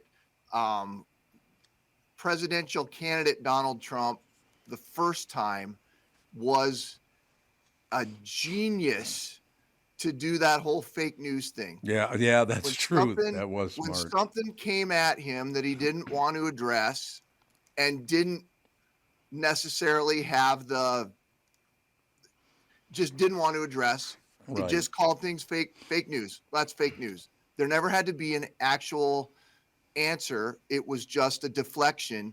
And I think that was a miraculously brilliant tactical move, because then you're discrediting the people who are saying X, Y, and Z. And I think since then it's only gotten worse. So I know, and I know there's a lot of people in my industry who wouldn't want to hear that, but I think from a tactical standpoint, it was genius. You're fake news. Shut up. I will give you an example of why I think it is such fake, unbelievably over-the-top news. Do you see who are like best friends right now in the past week? They've both become really good friends of one another. They stay in touch, I guess, several times a day. Who are really good friends right now? You'd have never known it by watching their shows, I'll tell you that.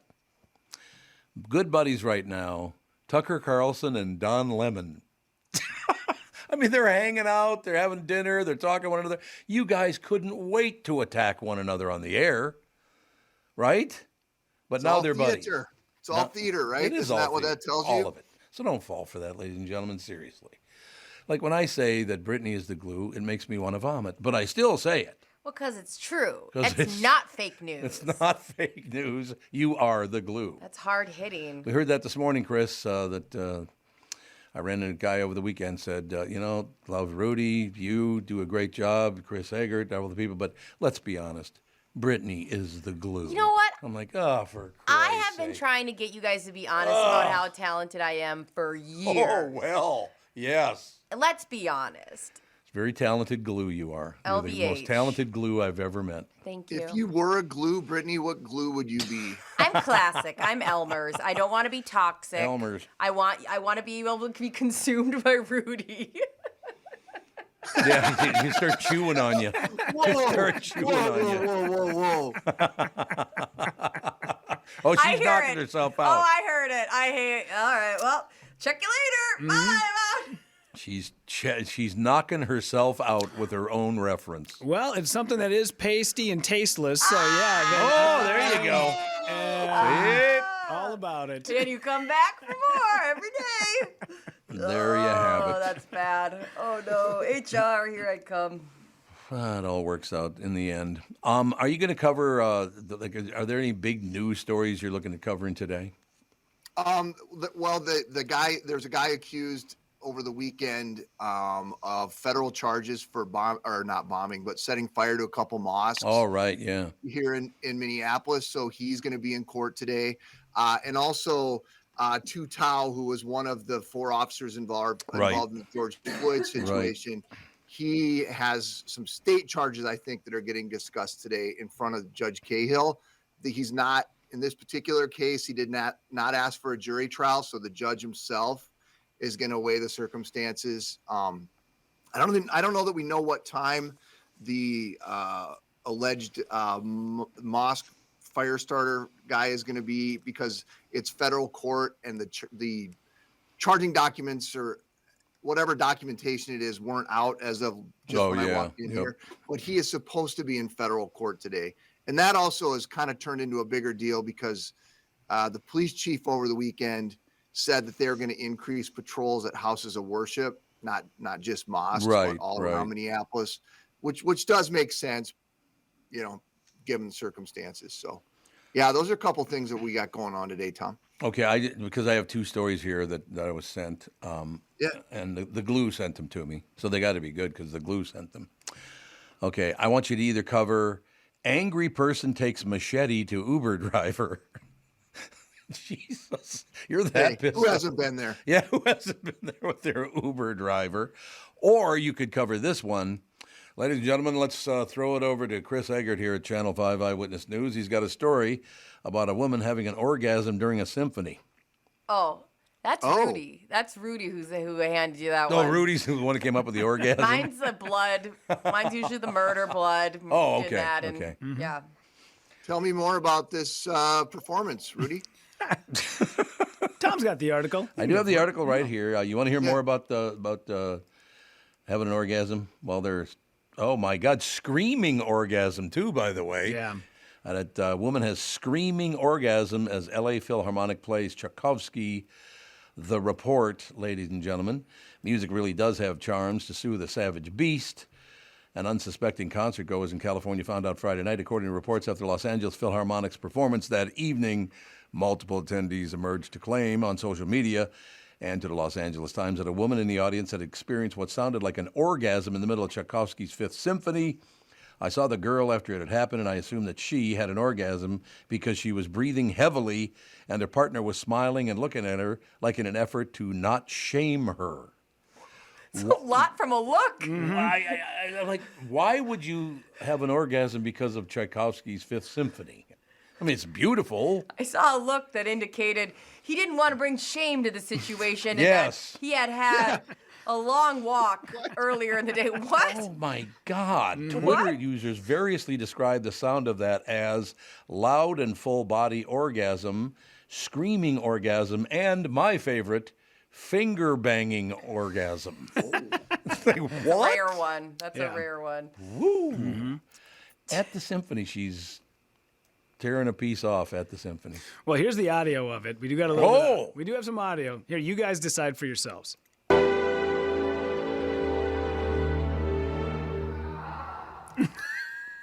Yeah, sounds like it. Sounds like it. Yep, it sounds a lot like it. Yep, absolutely.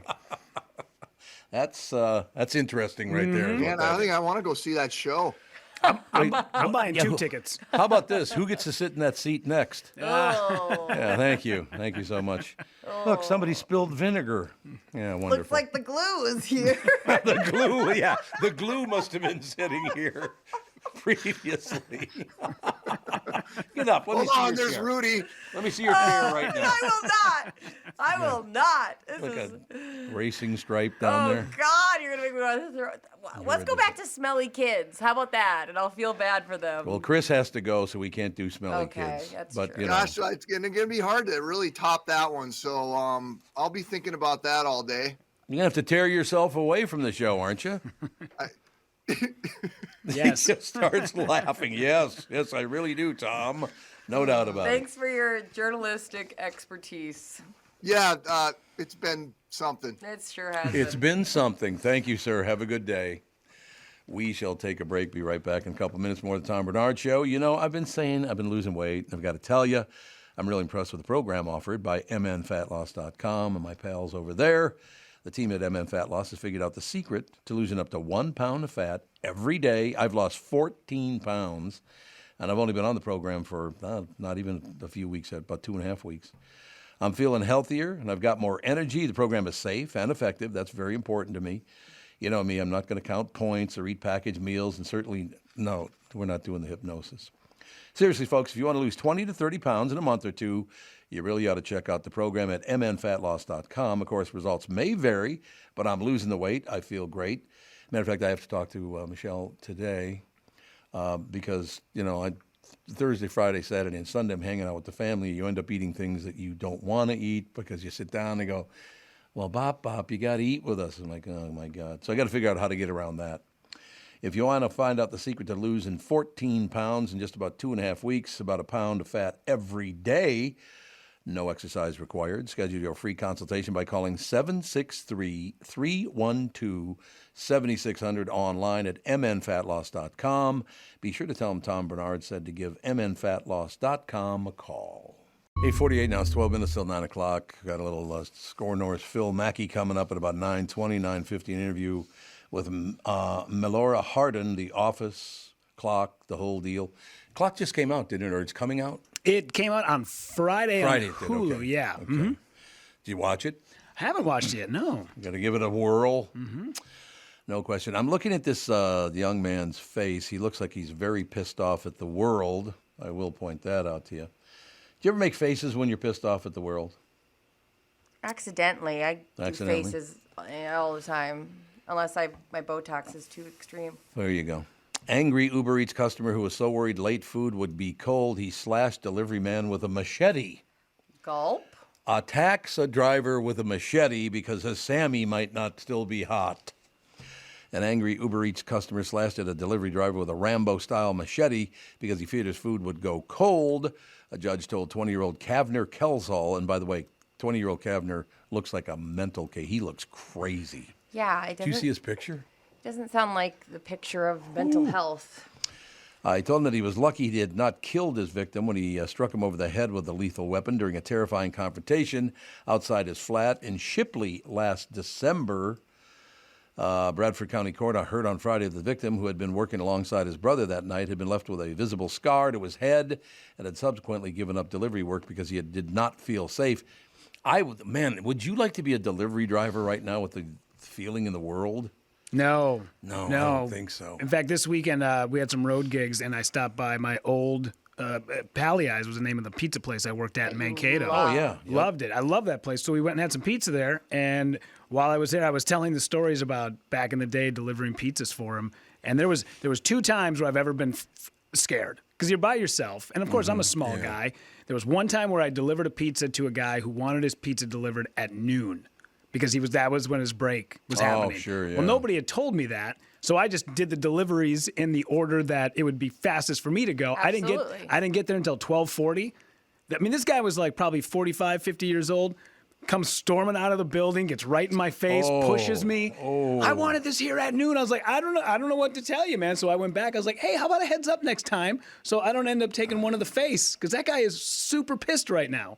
Yeah, what the hell? Why would he be? So what time did you get there? About 12:40. Yeah, because I didn't know that he needed it there at noon. But either way, yeah, unacceptable. Still unacceptable. Absolutely. Absolutely. Yeah. Like, do not make excuses for this horrible human. Yeah. I would have to agree with you. That's scary. Boy, there are a lot of stories about people with machetes and guns and... that one I was just reading, the angry Uber Eats customer so worried late food would be cold, he slashed delivery man with a machete. The headline right under that one, notorious axe killer who brutally murdered a pregnant teen died in Yorkshire hospital after refusing medication. It's like, what? So you killed someone and then you die because you didn't want the medication. Yeah, couldn't you have done the dying from the no medication before you killed the person with the axe? That would have been nice. That would have been great.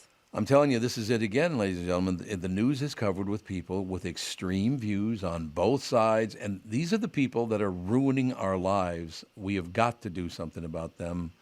They're never going to be happy. They're very violent people, and they're going to only get more violent. The violence is very attractive to them, don't you think? Yeah. So we're going to have to do something sooner or later. We've got to figure this out, and enough with that, right? I mean, yeah, it's so sad. It's so bleak. It's too much. Yeah, so you can't even pay attention to it. Protect yourself. There's no question about it. But ignore these people because they're insane. Yeah. First of all, most of them are so damn dumb they can't even figure out what the hell's real anyway. Oh, well. I got to tell you guys something funny. So Justin came home from out of town, and we were talking about, all these things on Sunday, and I was on my computer. And he's like, my mom said you guys are on YouTube now. And I was like, yeah. And he goes, did you really spill a coffee in your purse? Because she knows how much I love my purse. And I was like, should we go watch? You guys, it was so funny. Hilarious. It was 3 times. Okay. It's like 2.5 times. Oh, it was 2.5 empty by the last time I hit it over. Okay. But it was so funny to watch because I'm not one to like watch our stuff or, listen to our show or whatever. But I'm telling you, watching me hit that in there because he goes, oh, you're so heartbroken. Like you can see in my face. And it was just so funny because it was like, we were laughing so hard. He's like, and during your interview later, I'm just looking there and he's like, you look so depressed. And I was like, I was so depressed. It was hilarious. It was funny. And it was just funny because, we just, when you're away from your husband and all of a sudden you can't like get enough of talking, or your significant other, you can't get enough like talking with them because I'm usually with them constantly. But it was just such a fun. Last night was so funny watching back. Our little YouTube channel is pretty funny. Is it? I've not watched it yet. Is it good? I mean, yeah, it's goofy because I don't want to watch a bunch of it of us, but I have to say it's funny to watch your guys' expressions and like, yeah, it's pretty fun. My expression is like that because I never realized I had such a big head. Your head's huge. I have a huge head. I didn't even know my head was that big. Your body is proportioned crazy. I have monkey arms. Yeah. I got short legs, and I got a huge noggin. Yeah. What the hell is that? Don't forget your weird calves that are like Yeah, that's true. I forgot. busting out of things. Easter hams. Yeah. It's like Mike from Monsters, Inc. with a purple hat. Yeah, there you go. Exactly. I love Monsters, Inc. I did the commercial for the Monsters, Inc. Cheddar cheese. For mac and cheese. For mac and cheese. That's which what it is a was, mac and pretty cheese. big deal. Oh, the kids loved it. It's the only thing in my career. They didn't care about me being, on television, on the radio, being this, being that, doing every voiceover, blah, blah, blah. Oh, you're doing mac and cheese? Good. Now I like it. That works. We had a listener write in, Andy. He was listening to us talking about delivery drivers, and Andy wrote, speaking of delivery drivers, I saw a Bud Light delivery truck in Maple Grove last Friday with a giant twig and berries tagged on the side of it. Poor guy. Hilarious. That thing's hanging on big, isn't it?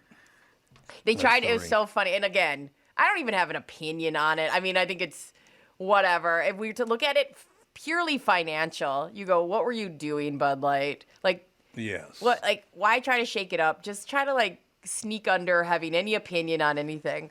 But anyways, there's this big like Reddit stream about how they tried to redirect with their horses. They made the horse commercial, and now the big thing is they keep showing the Clydesdale. Oh yeah, and then, they like, do. Right. Going to right. different parts of like their quote unquote middle America, and then being like, yes, the Clydesdale. Like significant of, everyday of your normal family. And you're like, now you're recorrecting too hard. Like it was just like, Bud Light, just disappear for a little bit. Just hide That's out. probably a good idea. Just hope that people forget. Like, and again, I don't care about the first commercial. I really don't care about the second one. I don't drink at all. So it's like I have no opinion on it. Right. But it is funny to watch, like from a pure social experiment. Do you think we'll ever get to the point, because, obviously, so he was, Dylan is his name, he's a transgender woman, is that correct? Mm-hmm.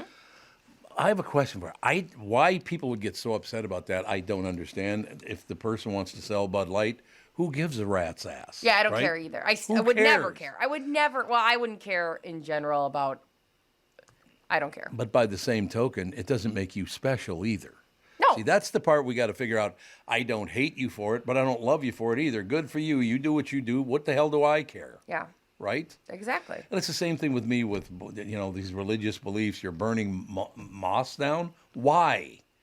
What do you, I'm going to burn your building down. Yes, so they'll be rebuild the building. Yeah. I mean, the whole thing is just so stupid. Or why does what they're doing in that building, it doesn't affect you at all. No. Oh, it's the call to prayer thing I think they didn't like. It's if you notice, it's weird that everybody lost their minds about Bud Light having a transgender spokesperson because if you didn't realize it, go ahead and just watch Black entertainment television. Yeah. And there will be ads for certain products that you don't see on any other television station. No, you don't. Yeah, You're right. they tailor certain commercials and TV commercials and radio commercials to fit the demographic of people that are going to be. So why are people losing their minds about this? All they were going to do was just push commercials featuring Dylan out to people who are supportive of the trans community. Yeah, that was so it's it. like they're probably looking at it. That's actually super interesting. They were like, we've got this big untapped market. Absolutely. And if there's money to be had, again, this always comes down to money. If Bud Light's like, how can we get this part that we've been kind of everyday man, now we want to kind of branch out to a different demographic. Yeah, I could see that, why they made that then. Mm-hmm. So maybe it's just like they weren't people who got angry weren't supposed to be the ones to see it or something, or they thought maybe it would, I don't know.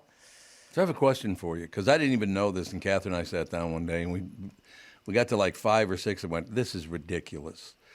Is it because I've been in, radio and voiceover and blah, blah.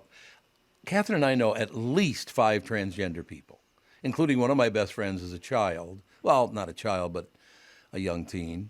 Lauren Siegel was a man when I met him, and now he's a woman. Why would I care? Yeah. I love Lauren. I loved Cliff, too. They're a dear friend of mine. Why would I care that she did what she did? Right? No. Make you happy? Good for you.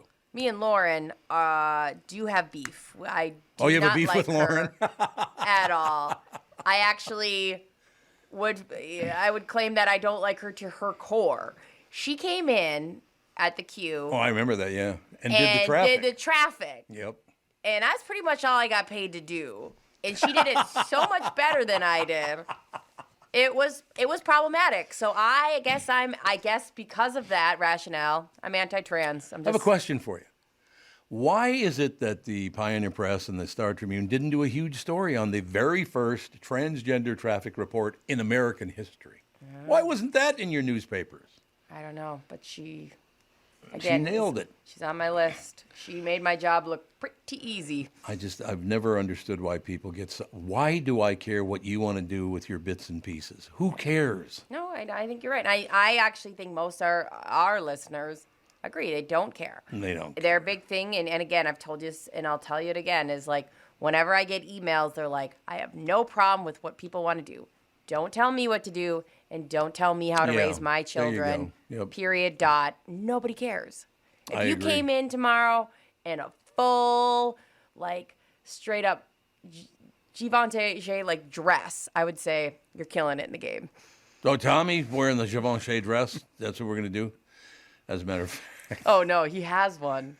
John Hines. No, this is a great story. John Hines. You guys ever work with John Hines? Yeah, I can't stand him, but I know. Horrible human being. I'm really serious. I don't like that guy one bit. I don't even know who it is. I don't. No, I've worked with him before. He's very difficult. For me, I think he's very difficult to work with. Why? Well, why? I've never worked. Well, I did work with him at KSTP, but that was 1,000 years ago. Yeah, it's the same John Hines. We're talking about the guy who does talent agency stuff now, right? That same guy? Does he? I think so, maybe. Was he the one that did Twin City Federal or to TCF or? I don't know. He's doing on camera. If he's the same talent agent that I'm thinking about, then he's not a talent agent. He's a talent.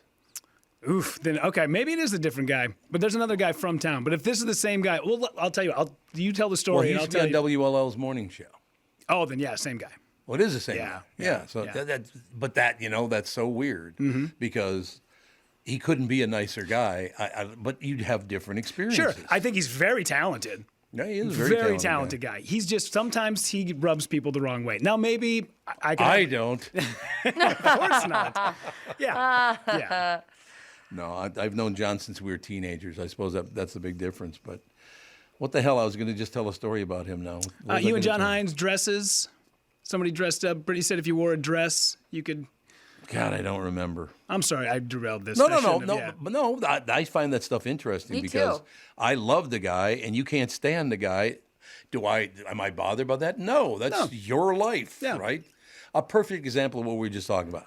You happen to like some people I don't care for. I have like some people you don't care for. Good. So what? Don't you think, too, this could be a real example of, like,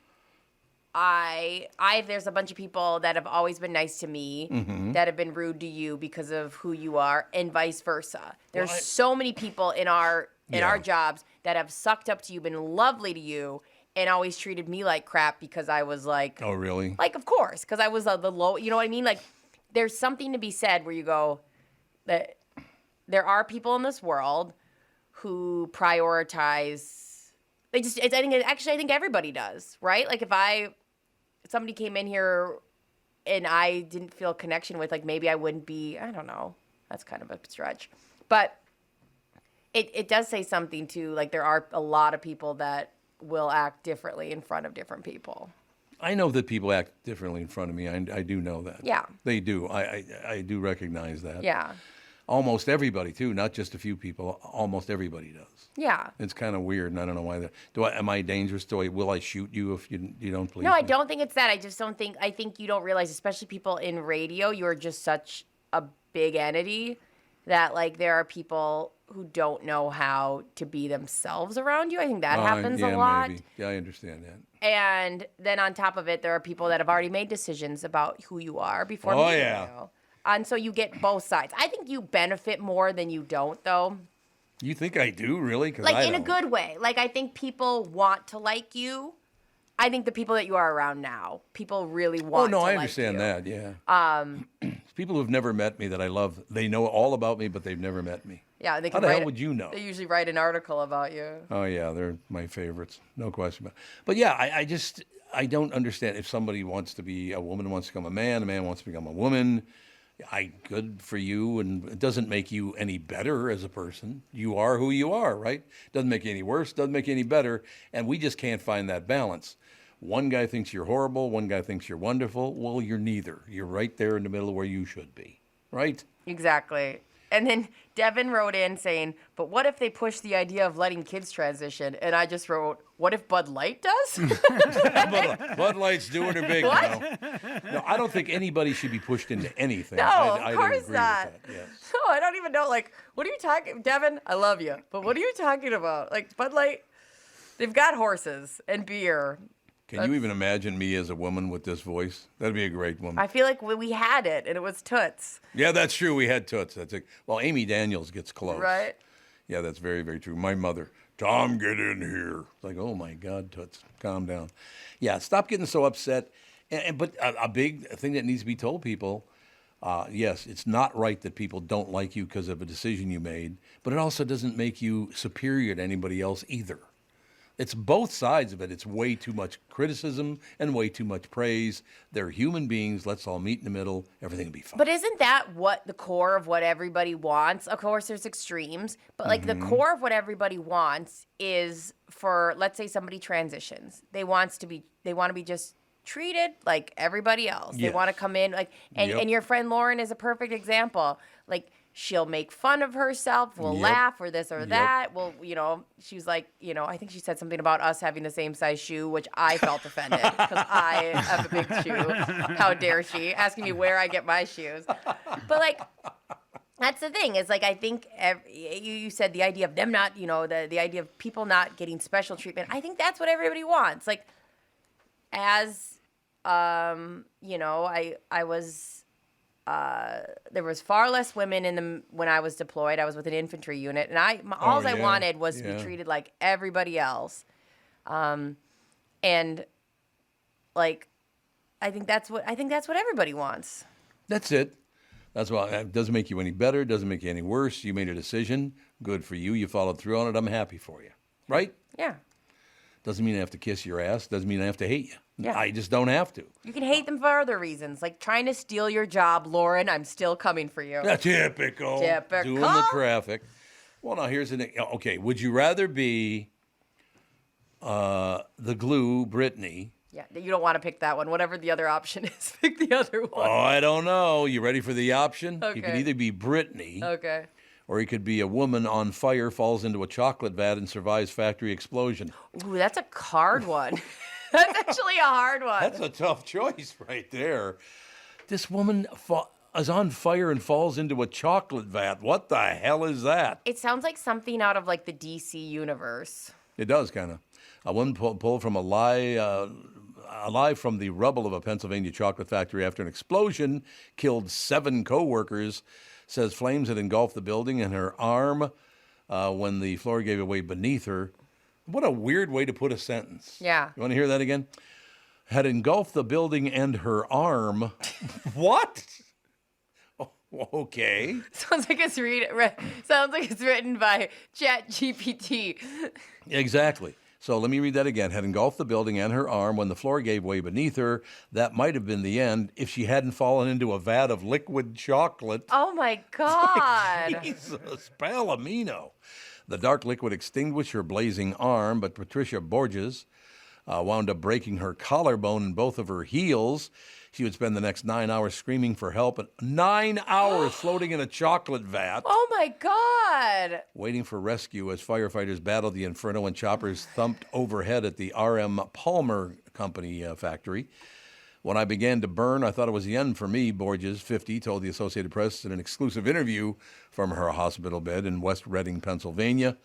Just minutes from the chocolate factory where she worked as a machine operator, investigators from the National Transportation Safety Board planned to interview Borges. I think they did on Friday. This building, did you see the picture of this building? No. There is nothing left of that building that blew So up. she just waited in the vat of chocolate for 9 hours. Yeah, because she was covered up by the building collapsing in on her. That's the other part of it. The building collapsed over the top of her. Oh my God, that building Look is at that I can't believe she building. survived that. I can't either. See, right there proves there must be, at least maybe there's a God. What do you think? Real quick, can I just correct a statement that I made earlier? Sure. So I looked it up because I was like, how can I despise somebody so much, but Tom can love them? Mm-hmm. So I looked it up. Turns out 2 guys, same name, same market, different guys. Really? So I don't know. I don't know the other John. So the other John is a talent agent, very difficult to work with. Was a radio guy for a while. I don't know him. But I looked because as soon as I saw his picture, I'm like, oh wait, the John Hines you're talking about. I'm like, that's a different guy. So I just wanted to make sure. Yeah, good clarification. Yeah, before word gets back, like, what did John ever do to Rudy? John did nothing. I don't know that. I John. don't know that man. Yeah. He's lovely. So I just want to clarify before Tom starts getting emails like, what's up with your producer? Why is he such a dick? Like, no, just I don't know that, John. Yes, yeah. You are a dick. Well, you never know. I mean, like I said, in my own personal case, I have people that love me who don't know me, and I have people who hate me who don't know me. Mm-hmm. And I don't know how you get there. How do you get somebody you don't even know? Yeah. I mean, you can enjoy them, but to absolutely just head over heels, or you hate them, you've never even met me. How would you know that? First of all, do you think I sit around the house? Well, I do actually sit around the house and talk like this, so never mind. That was not a good argument. People just I don't get it. I don't understand why people they is it because you succeeded and they didn't? Is that why they do it? I mean, here's the thing. It's fine. I don't know. There's people who barely know you and love you to death. It all evens out. And it's very nice. No, there's no question. It more than evens out. So, I mean, I'm a very fortunate guy. There's no question about it. Like, I hate Julia Stiles. I don't know why I hate her. Ever since she did Save the Last Dance, where she did this move where she went boom. Oh, yeah, I boom. remember that. Ever since I go, Julia Stiles, I hate her. She's probably a lovely person. Yeah. Probably lovely. That is hilarious. Probably great. But for some reason, I hate her. In fact, I think she got out of acting in Hollywood because she was so distraught over people thinking that she's hard to work with. Yes. She was like, I can't do this anymore, so she left. That's like the lady from Grey's Anatomy, who everybody was like, and then they came back. Now recently, all this stuff's coming back. Where like, actually, that set was so toxic, and she stood up for herself. Not the main girl, the one who was on the pregnant one with Seth. You're talking about Katherine Heigl. Thank you. Yes. I was having a Beverly moment. Yeah.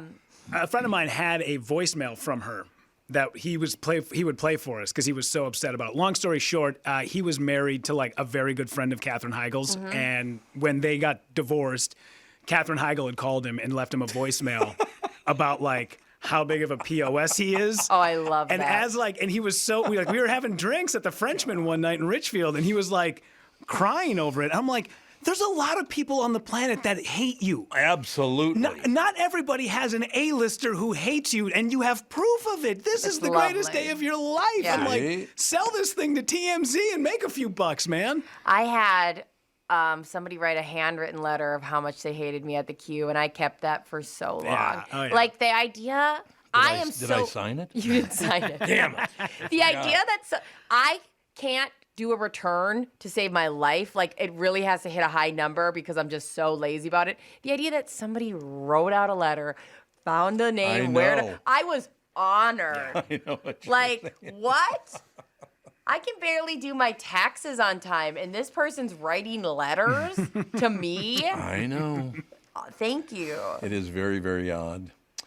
Sim Glazer, Minneapolis' rock and roll rabbi, dies at only 67 years old. This is a very, very sad story. Unbelievably, of all the many memorable sermons, Rabbi Simon, and it spells his name Simeon, but I guess maybe it is Simeon Glazer. I always thought it was Simon Glazer, but it must be Simeon, because he just called him Sim anyway.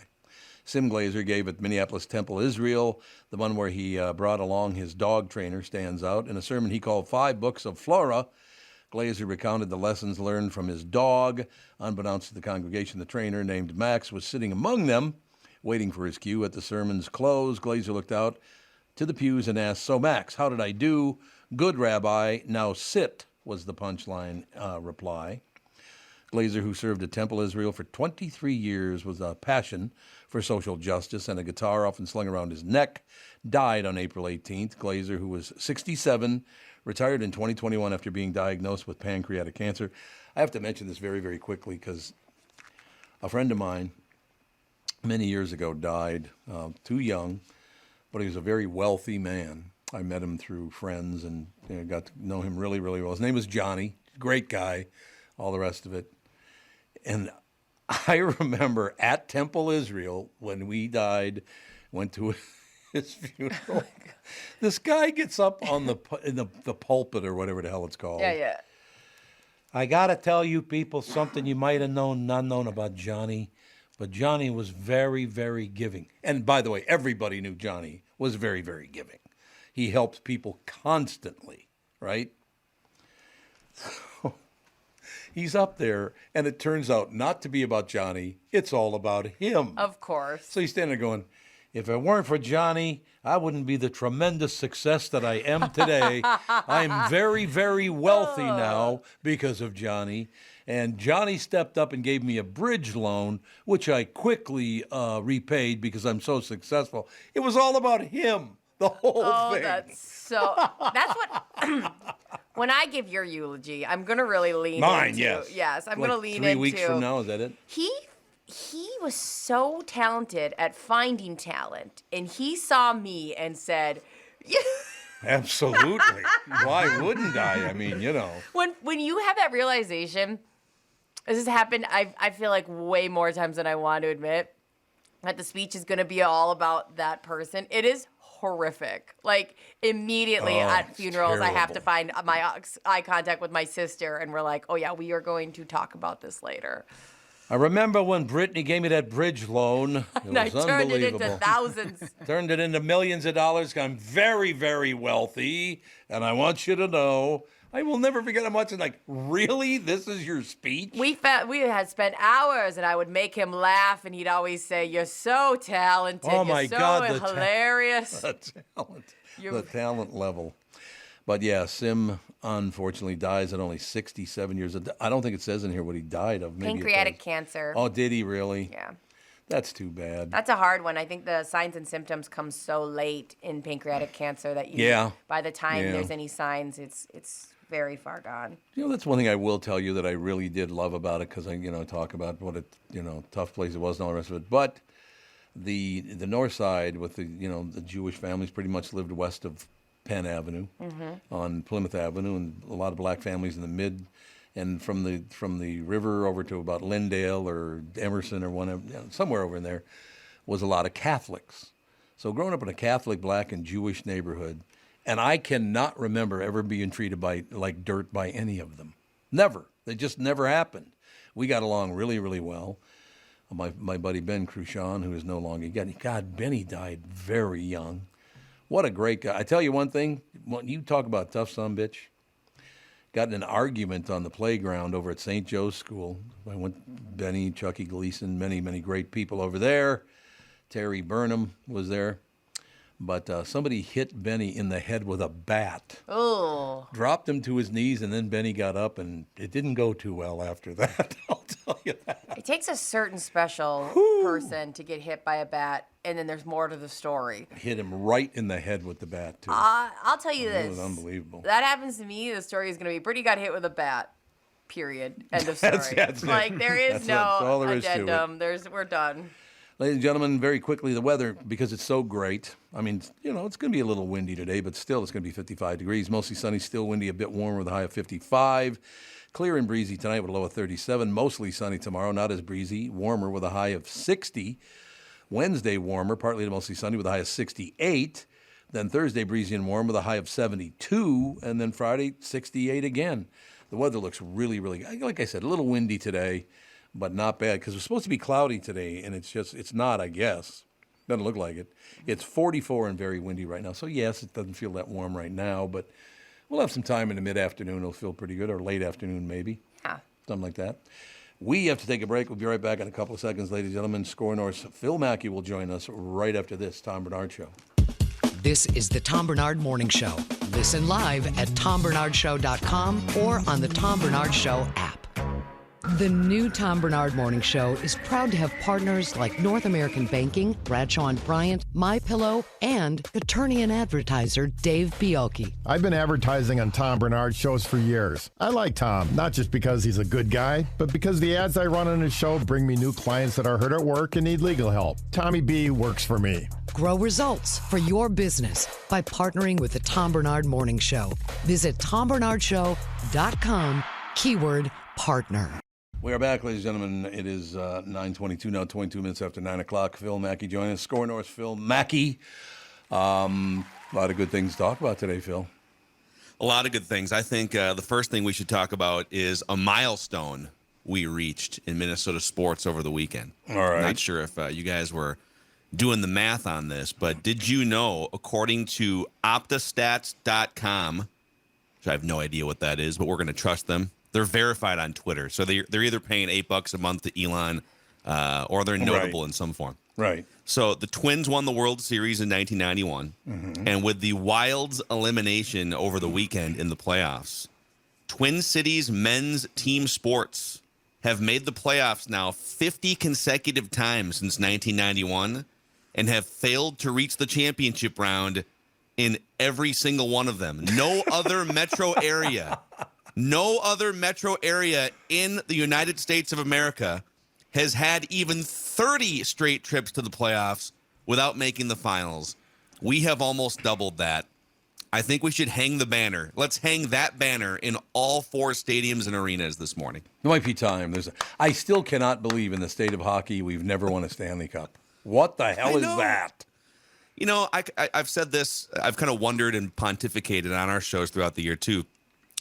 So my dad's side of the family grew up in Kankakee, Illinois, which is about 40 minutes outside Chicago. Big Chicago Cub fans. Mm-hmm. So the Twins have been always my favorite team, but the Cubs have always been my secondary team. Yeah, I understand that. And when they won the World Series like 6 years ago, and it was their first World Series since 1908, so you saw 3 or 4 generations of Cubs fans. It was great for them. They celebrated.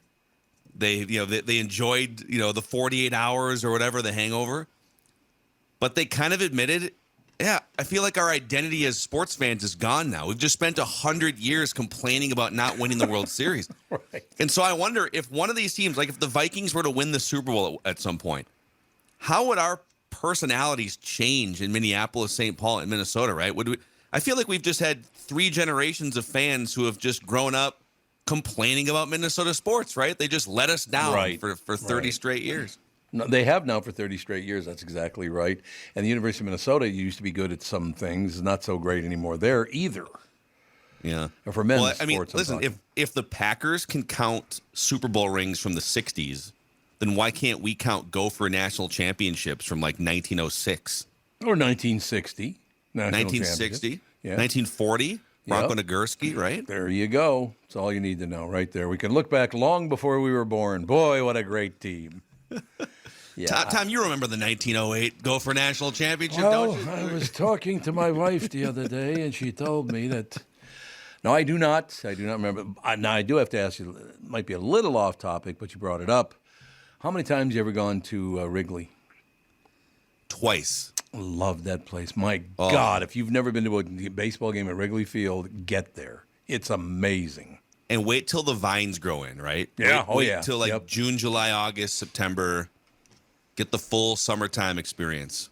First time I was ever at Wrigley Field would probably been in the late 70s, I guess. Somewhere in I don't remember exactly where it was, but I was sitting there behind the dugout on the first baseline. Can't remember whose dugout it was. Doesn't matter. Remember Dave Kingman? Oh, yeah. Dave Kingman hit a home run so far that it hit the building across Waveland Avenue. Yes. I will never forget that. It's like, holy Hannah.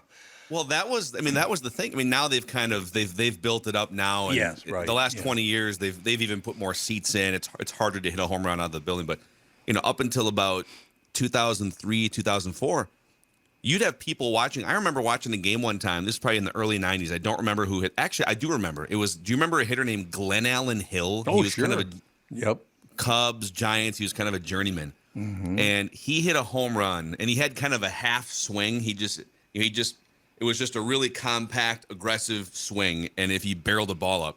And this ball went through someone's window in that Waveland Avenue apartment complex. Yes.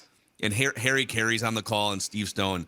And the WGN broadcast, they go back to it an inning later, and the woman is like holding the ball out of her window. She had the game on TV, and she's, the crowd's going crazy. Right. But it's a stadium built in a neighborhood, basically.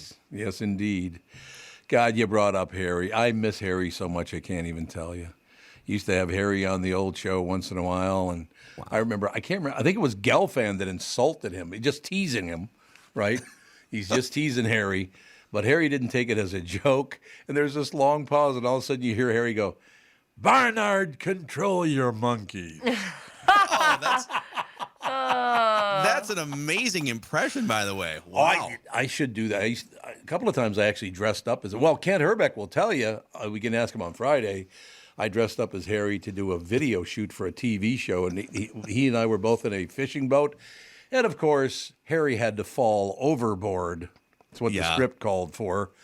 So I got to go into Lake Minnetonka, and when it was about 20 degrees, for Christ's sake. They used to say way back in the day, there's probably, because I remember Harry Carey from probably about 1990 going forward, but really like in his prime, you could actually hear the clinking of the empty cans around his feet during the telecast. I will never forget one time listening to Harry. Well, it was back. And by the way, that team was a sumbitch, man. The team and those people up together. But sometimes for people who don't remember Harry Carey, because he's been dead, God, at least 20 years. It was 90. It was right before the 1998 season where they kind of came out of nowhere and made the playoffs. Yeah. Really, honest to God. So it's 25 years. Mm-hmm. He's been dead for 25 years already? It's crazy. I know. Jesus. But I'm listening to him one time on, I think it was WGN or whatever it was. And this is because somebody hit a long home run again, and Harry apparently had been, those cans you were talking about, the empty cans? Apparently he'd been through a few, because he literally went like this. Many times you're watching a game, and there are just times when you can't quite get a grip on, he was so hammered, it was unbelievable. It's like, Jesus, Harry. He was hammered. And by the end, I don't know how much he was drinking in the booth by the very end, but there would be, and I can't do the impression like you can, but here's a high fly ball. There's a high fly ball, and there it goes. He'd be calling a home run, and like the shortstop would back up beyond the dirt, to just catch the pop up. Hernandez makes the catch. 2-2 away. You got to bring her home, because over at the old Met, ladies and gentlemen, Halsey Hall, legendary. Now, are you old enough to remember Halsey Hall? I grew up on Herb Carneal. Herb Carneal was wonderful. But because Herb and Halsey worked together for a while, but he didn't do it on purpose. but the laughing, they literally had to put the game on hold for a second because it was a very cold day out at the old Met Stadium. Wide open, aired, wonderful baseball stadium, by the way. I love that Met. Did you ever see a game at the old Met? No, I've stepped on home plate inside the Mall of America. Oh, God, it was just wonderful. But they're talking, and Halsey made a comment, and they started laughing so hard, I thought they were going to vomit because it's cold, so there's a young man and a young woman sitting under a blanket because it's chilly. So Halsey says, hey, look at the people over there. So you got a blanket, a little chilly, but they braved it, and they showed up for the game. And, I mean, you're over there under that blanket. They're staying nice and warm. Folks, you should be here. Stadium's nowhere near full today, but everybody should have come to the game. It's not that cold. And, I mean, they've made a game of their own. As a matter of fact. Oh, no. He said, and this is there, you can find this recording somewhere. He kisses her on the strikes, and she kisses him on the balls. And then he realized what he had just said, and he started laughing because he didn't mean to say that. He just said it, and he started laughing. I thought he was going to start vomiting. Oh, that's so God, you might be able to funny. find that, Rudy. It's out there. I know it's out there.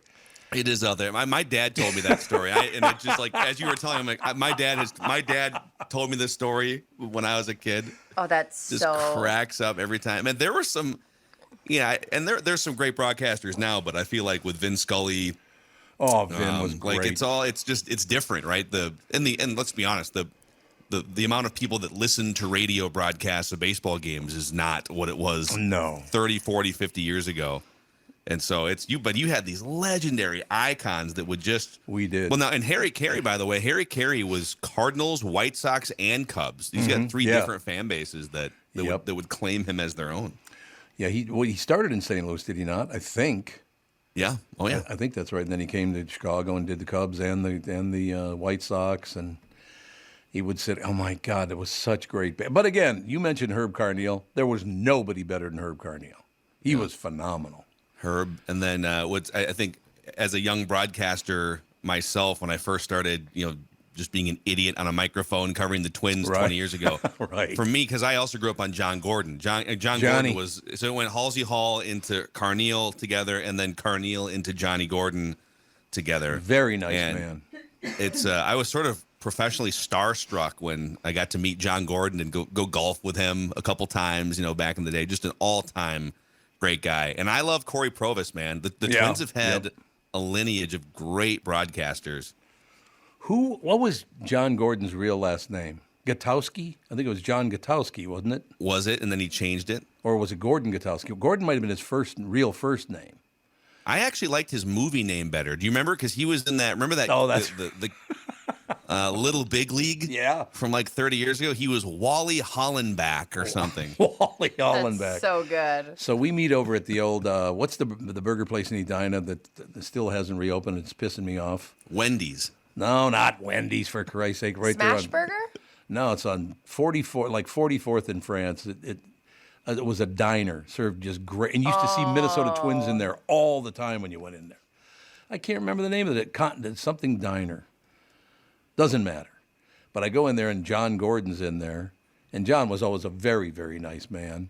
And he's in there with his son, who's also just a really nice man. And he goes, Tommy, I want you to come over here. I want to introduce you to somebody. I said, okay, Johnny, what's happening? And he goes, Tom, because I didn't know that John Gordon wasn't his real name yet. I did not know that, right? So he said, Tom, I want you to meet my son, Gordon. And I said, you named your kid Gordon? Oh, my God. Thanks a lot, Dad. And he just started laughing. He goes, no, that's not my real. I think it was Gordon Gutowski, I think was his name. Okay. Cannot remember. But you know what? Gordon. Gordon. I could have been Barnard, though, so that would have been just wonderful. Thank God your mom got on those tees. And she got on the T deal, Tommy. Named Thomas the Twin, no question about it. Before I bolt here in a couple minutes to go recap the weekend, I have a character question, a trivia question, sort of how would you respond, sort of scenario here. Okay. So, the Vikings drafted a quarterback this weekend. His name is Jaron Hall from BYU. They drafted him in the 5th round. Right. And one of the reasons why they liked him is based on his answer to a question they asked him. So they get these guys in a room, right? Let's put them to the test. Let's ask them a bunch of hard, weird questions to find out if they have high character or not. Right. And so they've got this quarterback. The Vikings, it's the coach, the GM, and some scouts. They got this quarterback, and they're showing him film of an interception he threw in a game. And the Vikings know that his wide receiver ran the wrong route. Right. That it was the wide receiver's fault that the interception happened. And so they pull up this play. It's a disaster. It's an interception. And they said, hey, Jaron, what happened on this play? What went wrong there? And they were waiting to see how would he respond. Now, would you, if you're talking to an NFL team, would you throw your coworker under the bus and say, it was that guy's fault? Nope. Or would you own it regardless? I would, yeah. Because if you don't like it, too bad. But that's how I've always been. It's like, hey, yeah, I screwed up. Sorry. Yeah. So that's what he did. He said, I have to do better on that play. Mm-hmm. And they said, wow, okay. A high character quarterback. Let's draft this guy. This guy falls on the grenade. He deflects credit and he shoulders the blame. And so he's going to be the next franchise quarterback for the Vikings. That shows character. Yeah. That's all it does. That shows he took the blame. Hey, this is on me, man. This is my fault. I hate to interrupt you guys, but we had 5 emails. Convention Grill. Convention Grill. That's exactly what it Convention is. Grill. Yeah, Okay. Brandon, Is it ever going to open? David, Howard, Lisa, Eric, all emailed saying Convention Grill all at the same time. So I'm like, The last 5 times I was in there, this is going before the pandemic, obviously. Are they ever going to open again? I don't know, but they are malts or their shakes are amazing. Oh, God, they were good. Every time, the last 5 times I walked in a Convention Grill, you know who was in there? Every time. Dan Gladden. Oh, really? He loved that place. Gladden loved the Convention Grill. He's Please an open all-timer, it. man. Maybe Love we me should some buy Gladdy. it. Should we buy it? Yeah, that's a casual thing. We should buy the Convention the worst Grill. Sometimes. Should we buy it? Yeah. All right. Let's all go in together. Yeah. Fine, let's all put a percentage of our income into it. $1. Tom, you go in for 99.95%. Yeah, there you go. And then we'll come in as minority owners. It'll be great. I miss that place so much. I love that place. It's got to open again. It has to. Okay, we'll work on it. Let's put It's that. a great building. Let's manifest it. I'll put it next to owning a cat, next to my manifesting wall. All right, Phil, we got a 3.5 game lead over the Guardians right now. Twins looking damn good. Should be a pretty good road trip, I would think, because they're not playing anybody.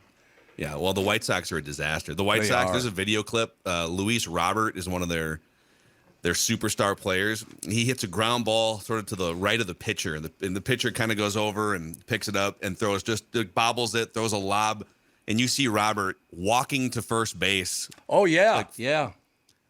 It's just the White Sox are a disaster. Now it is baseball, so they could still lose 2 out of 3, but go take 2 out of 3 and let's put this division away in May.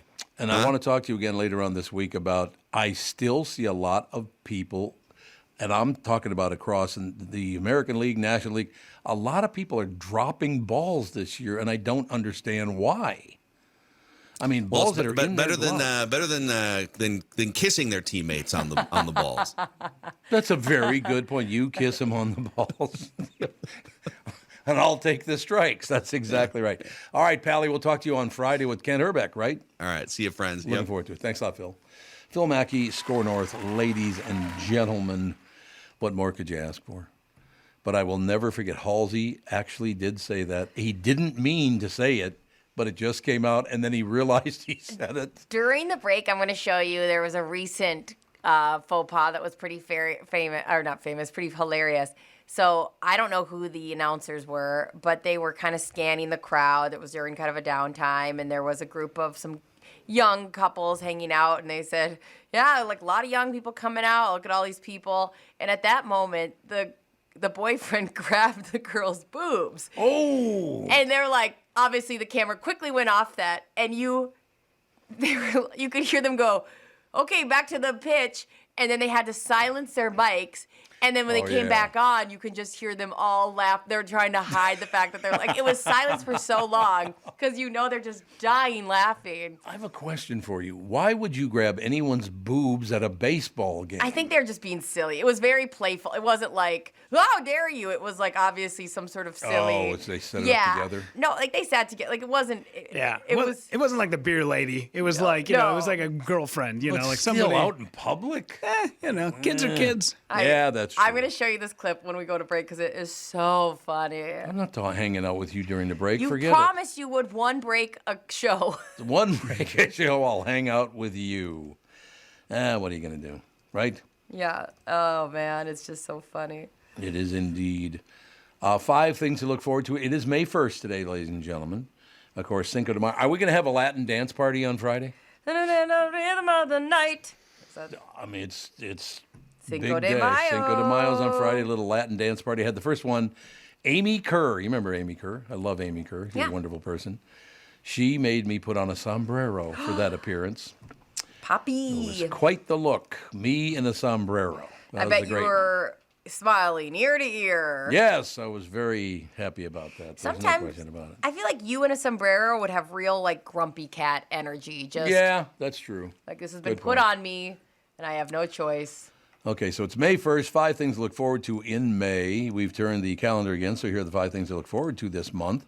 If pomp and circumstance are your thing, the coronation of King Charles is coming up this Saturday. He's been king since Queen Elizabeth passed away in September, but it's the official crowning ceremony. He wanted something special from the people, like they had to show special reverence for him now or something. Well, Did you they see that had story? a hell of a time getting entertainment for him. That's what I heard, yeah. Yeah. I heard that. Now, what was that all about? I don't know. I just don't think he is quite as beloved. And then Seems like it. Top of it, and I don't have an opinion. I don't follow the royals except like what is told to me. But then the big controversy is that Camilla is technically supposed to be queen consort, so it's like she married into it later. Right. But he was like, "We're getting rid of that word. She's just the queen," and people had big feelings about it. Maybe because they love their royalty there. And these people don't mean a damn thing except they're billionaires. Yeah, I don't know why. I don't get it, but I guess I somewhat get it, but it's not to the same degree. Like our reality people and our stars, they can kind of live a life. Like you can't do that. Yeah. That's what they always. Meghan Markle always talks that she thought she had an idea of what it was like until she went, and she said it was on a level she'd never experienced. Did she win like the 2023 biggest pain in the ass in America award? I'm sure that is she is in the running. She is a massive pain in the ass, isn't she? Yeah, I think I can see both sides. I mean, I agree that she's probably a pain in the ass. I also agree that what was it? Was it Chris Rock talking about why are you shocked that like the country that like originated slavery were weirded out when the black person was married in the family? Like, wait a second. He said that slavery was invented in England? No, like it was like God, I would hope not. It was Chris Rock had some funny joke about like, why are you shocked at this monarchy? Oh yeah, It was so funny. I mean, he nailed it, and of course I'm butchering it. But yeah, I don't know. I could see her having a terrible time. I know paparazzi were terrible to her. Oh really? Yeah, but I think they're terrible to everybody, and the whole thing is just set up to fail. True. In sports, the NBA and NHL playoffs are happening all month. Well, not for Minnesota, they're not. Rest in peace. The Kentucky Derby is Kentucky Derby is this Saturday. That's right. Mm-hmm. Absolutely. We're going to a gathering for the Kentucky Derby with a bunch of people. That'll be good. The PGA Championship starts on May 18th. The French Open starts on the 22nd. And the Indy 500 is May 28th. In movies, Guardians of the Galaxy Volume 3 opens wide this Friday. The 10th and Fast and Furious movie. There are 10 Fast and Furious movies? Jesus. Fast X, get it because it's 10. They're going to go to the moon.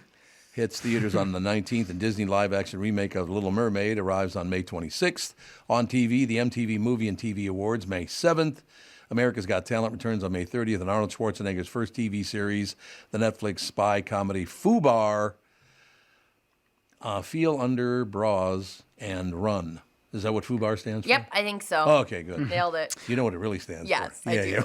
Yeah. We are going to have the wife who plays the wife on FUBAR. I think she's coming up this week, end of the week, I believe. Yeah, Very cool. I like that. Good get, Rudy. Yeah, Rudy. And if you need some side news, May 23rd, they'll have Teresa and Louie's wedding. They're doing a special. May 24th is Vanderpump Reunion first part. You're talking to me about a Vanderpump reunion. I wasn't for you. You're not I'm gonna have always to the throw up. demographic. I might throw up. I'm fine with that. You made me sneeze. I'm so scared you're going to vomit. Damn it. Why would you aim it towards me? I put my hand over my mouth so it wouldn't get anywhere near anyone. I Um, didn't want to do it on camera. I mean, on camera or on I the was mic. so scared that was a throw-up moment. No, it was For just real. sneezing. And I have to It was sneeze just a again, so we sneeze. better take Oh, a wait, break because hey. I have to sneeze again. God bless you. Oh, nice try. It's too late. Oh, you're right. Your soul has slipped out of your body. My soul is gone, and that's all I have to say to you. Melora Hardin will join us. Her new horror film Clock, streaming now on Hulu and coming to Disney Plus. That's interesting. A horror movie on Disney Plus. Does that sound normal to you? what I thought too. But yeah, apparently they're going to set it up. So I don't know. We can ask her about it. Yeah. That'll be terrific. She'll be up right after this Tom Barnard Show. And I'm Tom Barnard. Back already? Yo, we're always back. I've been go any faster. It's as fast as I can go. Listen, I've been breaking down all of the reality TV show reunions people need to watch in 2023. Welcome to the Brittany Arneson When did you Show. guys get back? Like 20 minutes Just ago. now. Oh, because I was going to say that was at about a 2.5 minute break. It was a quick one. We ran out of spots for you. I would have loaded some up, but that was it. We're out. Around the Well, I went down to the highway to hell. I went down to the men's room at 9:15, and all 3 stalls were taken, so I had to come back. So then I went down there this time, because now I really had to go, and it was wide open. I thought I'd be back in plenty of time, but I got to be honest with you. This is one thing about radio. I've never given a rat's ass about being back on time, so Yeah, who we were cares? real concerned. We were very worked up. Who knows? Yeah. Did you pronounce her name Melora? I believe it is Melora, yeah. Melora Hardin. I just want to make sure. If you guys happen to know who it is, we're talking about things that are coming up in the future here. Finally, the holidays, the big ones are Cinco de Mayo, Mother's Day on the 14th, Memorial Day on the 29th, but there's also Star Wars Day on... May the 4th be with There you you. go. May the 4th be with you, exactly. And don't forget, the next day is Revenge of the 5th. Oh, See? that's cute. See? National Eat What You Want Day is on the 11th, National Mimosa Day on the 16th, and National Hamburger Day is the 28th. So there you go. What were you going to say? You know that who Melora Hardin is, right? Yeah. Besides, she's the one who plays Jan from The Office. Right, exactly. Love that. Serenity by Jan Candles. I'm telling you, honest to God, that I to this day, well, they have new extended versions, I know, I've been watching them. They're pretty funny. the special fan episodes, I guess they're calling them or It's something. like deleted scenes. Really good. It's so funny. I love The Office. It's a very funny show. It and it's because the is. entire cast is fantastic. Yes, very talented. I mean, there are certain shows like this, like every single person is really good at what they do. The episode that they have a dinner party at the office, they have a dinner party that is hosted by Michael and Jan, and they're in a relationship, and they give a tour of the house. I don't think Melora Hardin couldn't have been funnier. She was the funniest thing. Her and Steve Carell were so funny in that Very good. episode. Yeah. It was so awkward because they were this couple that just had so many awkward moments that were hosting these other couples from the Office. Oh my God, you just wanted to cringe the whole time. It was amazing. I do love it. It is magnificent. There's no question about it. Rudy's on the phone with him right now trying to tee things up, which would be a good deal when we get there, right? Yes. There's a part 2. They walk into their bedroom, and there's a camera, like tripod set up towards the bed, and Jan goes over there and is like, "Oh, sorry about this. I'll clean this up." Like as if they were just filming some escapade. It was so awkward. I like the escapade part of it. I love it. It's Are we good to go, sir? Good to go. Melora Hardin, how you doing, sister? I'm good. How are you doing? Now that you're here, I'm doing extremely well. That's all I'm saying. Excellent. That is the ticket, ladies and gentlemen. Well, you have a lot to talk about, Melora Hardin, ladies and gentlemen. Her new horror film, Clock, which is kind of interesting. I saw the preview for it last night, as a matter of fact. Emmy-nominated Melora Hardin, known for her roles as Jan Levinson on NBC's The Office. You know, I'm sorry, but I got to pause here. Those new extended cut versions that they're playing on streaming are just magnificent. Have you watched any? You like those? I do. I just love them. That show is one of the best shows of all time. There's no question about that, right? Yeah, it really is. I know. It's such a good show. I'm so glad you enjoy it. That's awesome. Now, Clock, it's kind of interesting because Clock is a new horror film. It's called Clock. It's on Hulu, but it's also on Disney. Does Disney Plus do a lot of horror films? God, I don't know. I don't follow the, I have no idea. But this is more, to me, it's more like a psychological thriller. So, yeah, I mean, there are horror elements, but I guess they do have scary things too. You know what's great about this is I'm going down the list of everything you've ever appeared in, and it's all phenomenal. Did you know that? Oh, that's nice. Thank you. Well, it's true. Why did Monk ever go away? I'm going to throw that in before we get back to talking about Clock, because I loved Monk. Well, that's good because we're about to we're making a movie, a Monk movie. God, and we're all coming back together to reprise our roles. That is a great thing. And then I got one more thing, and I promise we'll talk the rest of the time about Clock. But I love the fact that they put on here, Melora has a line of wallpaper. What? I do, yes. What's that all about? It's pretty great. I mean, I just sort of been working on a documentary for a long time, for the last 5 years, and I have been a collage artist all my life. And through the documentary, it kind of ended up that the collages sort of became part of a tool for my subject's healing in the documentary, and everybody kind of started saying, God, I just want these bigger. I feel like I want to go inside them, and thus Storyboards by Melora Hardin was born, and now I'm collaborating with a wallpaper company, and people can go to my website, which is melora.com, and they can check it out. How does it think it would work for me if I went with tom.com? Probably wouldn't be too good, would it? I don't know. I mean, you might not be able to get it. I bet somebody else has it by now. Well, you're probably right about that. So I do want to talk about Clock. I got to be honest with you, Melora, that I've always have been a big horror fan. You know, it doesn't have to be. I'm not a big, when they shove the saber through someone's face. So I'm not a big fan of that stuff. I got to be honest with you. Me neither. But the stuff that makes you kind of sit back in your chair and go, ooh, that's a little scary right there. So I'm a huge fan of horror. I cannot wait to see Clock. It's going to be on Hulu and coming to Disney Plus as well. So what's it all about, Melora? Yeah, well, it came out on Hulu and Disney Plus on Friday, April 28th, and it's about a young woman played by Diana Agron who is sort of living the perfect life. You know, she has a great husband, and they have a great sex life. She has a great career. She has great friends. She has a really lovely family, and she's just really happy the way things are, and she just doesn't really want to change that. And she's getting a lot of pressure from friends and family and society that she needs to have children, and it's recommended to her that she goes to this clinical trial at this brilliant doctor's clinic, which is played by me, Dr. Simmons, who claims that I'm able to fix her biological clock. So, yeah. I just love what Melora, I just love how you did that. It's so great. Where did you grow up, by the way? I grew up in Los Angeles. I was born in Texas, but I grew up in Los Angeles. In the city? Yeah. Because I loved how you said, so I play this one character and she's brilliant.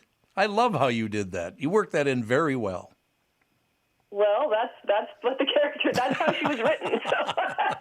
Well, I thought you were talking about your real life. Well, this brilliant woman named Melora Hardin. And so you said it kind of is to you it's more of a thriller than horror. Why would they call it a horror film? I mean, you don't reveal too many things because they do want to watch horror elements. I mean, there's definitely scary parts, so I guess anytime it's scary or there's like scary elements, like some sort of gotcha moments, I guess they would consider that horror. Yeah. It sounds like horror in kind of the Alfred Hitchcock vein, though, not the stabby stuff. Yeah, exactly. It's not a slasher, that's for sure. Yeah, not even close. I cannot wait to go. And when does it hit the air?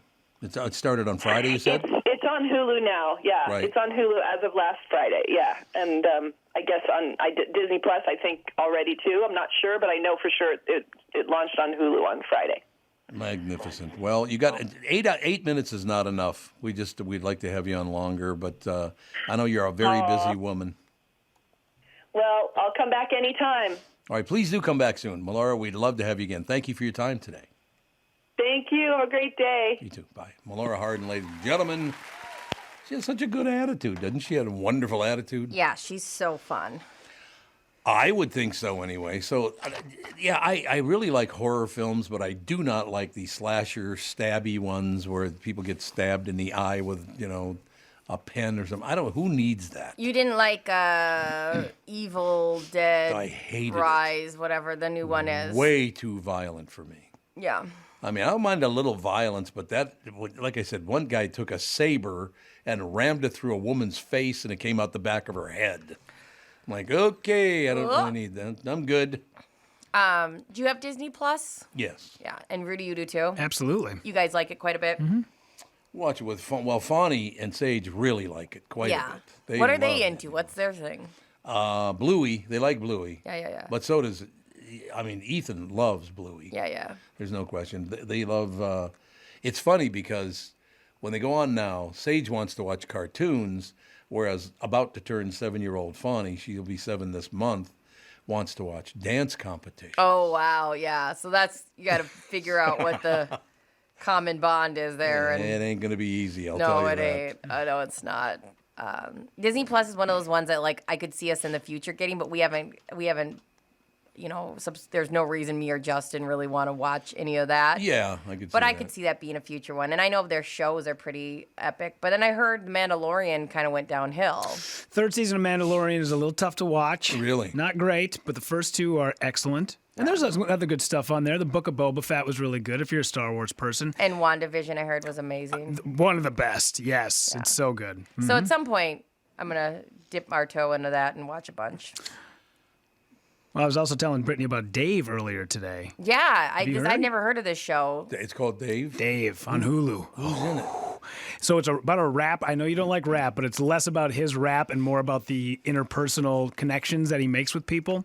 And it's about a rapper named Lil Dicky. And it's hilarious and funny. And so, like, the end of season 2, I cried my eyes out about it. Really? Because it's about him and his friends just trying to make something of themselves. And it's very, very good. It's called Dave. Dave, yeah. Andrew Santino. I don't know if you know that name. Red-haired comedian. Chicago-based, yeah. And now lives in Los Angeles. He's in it as well. So a lot of good cameos. I like Hulu. Yeah, Hulu does a good job. You'll love it. All right, that's going to do it, ladies and gentlemen, for the show today. We will talk to you again tomorrow. Of course, the family podcast opens up in about an hour, so we'll be here. Thanks.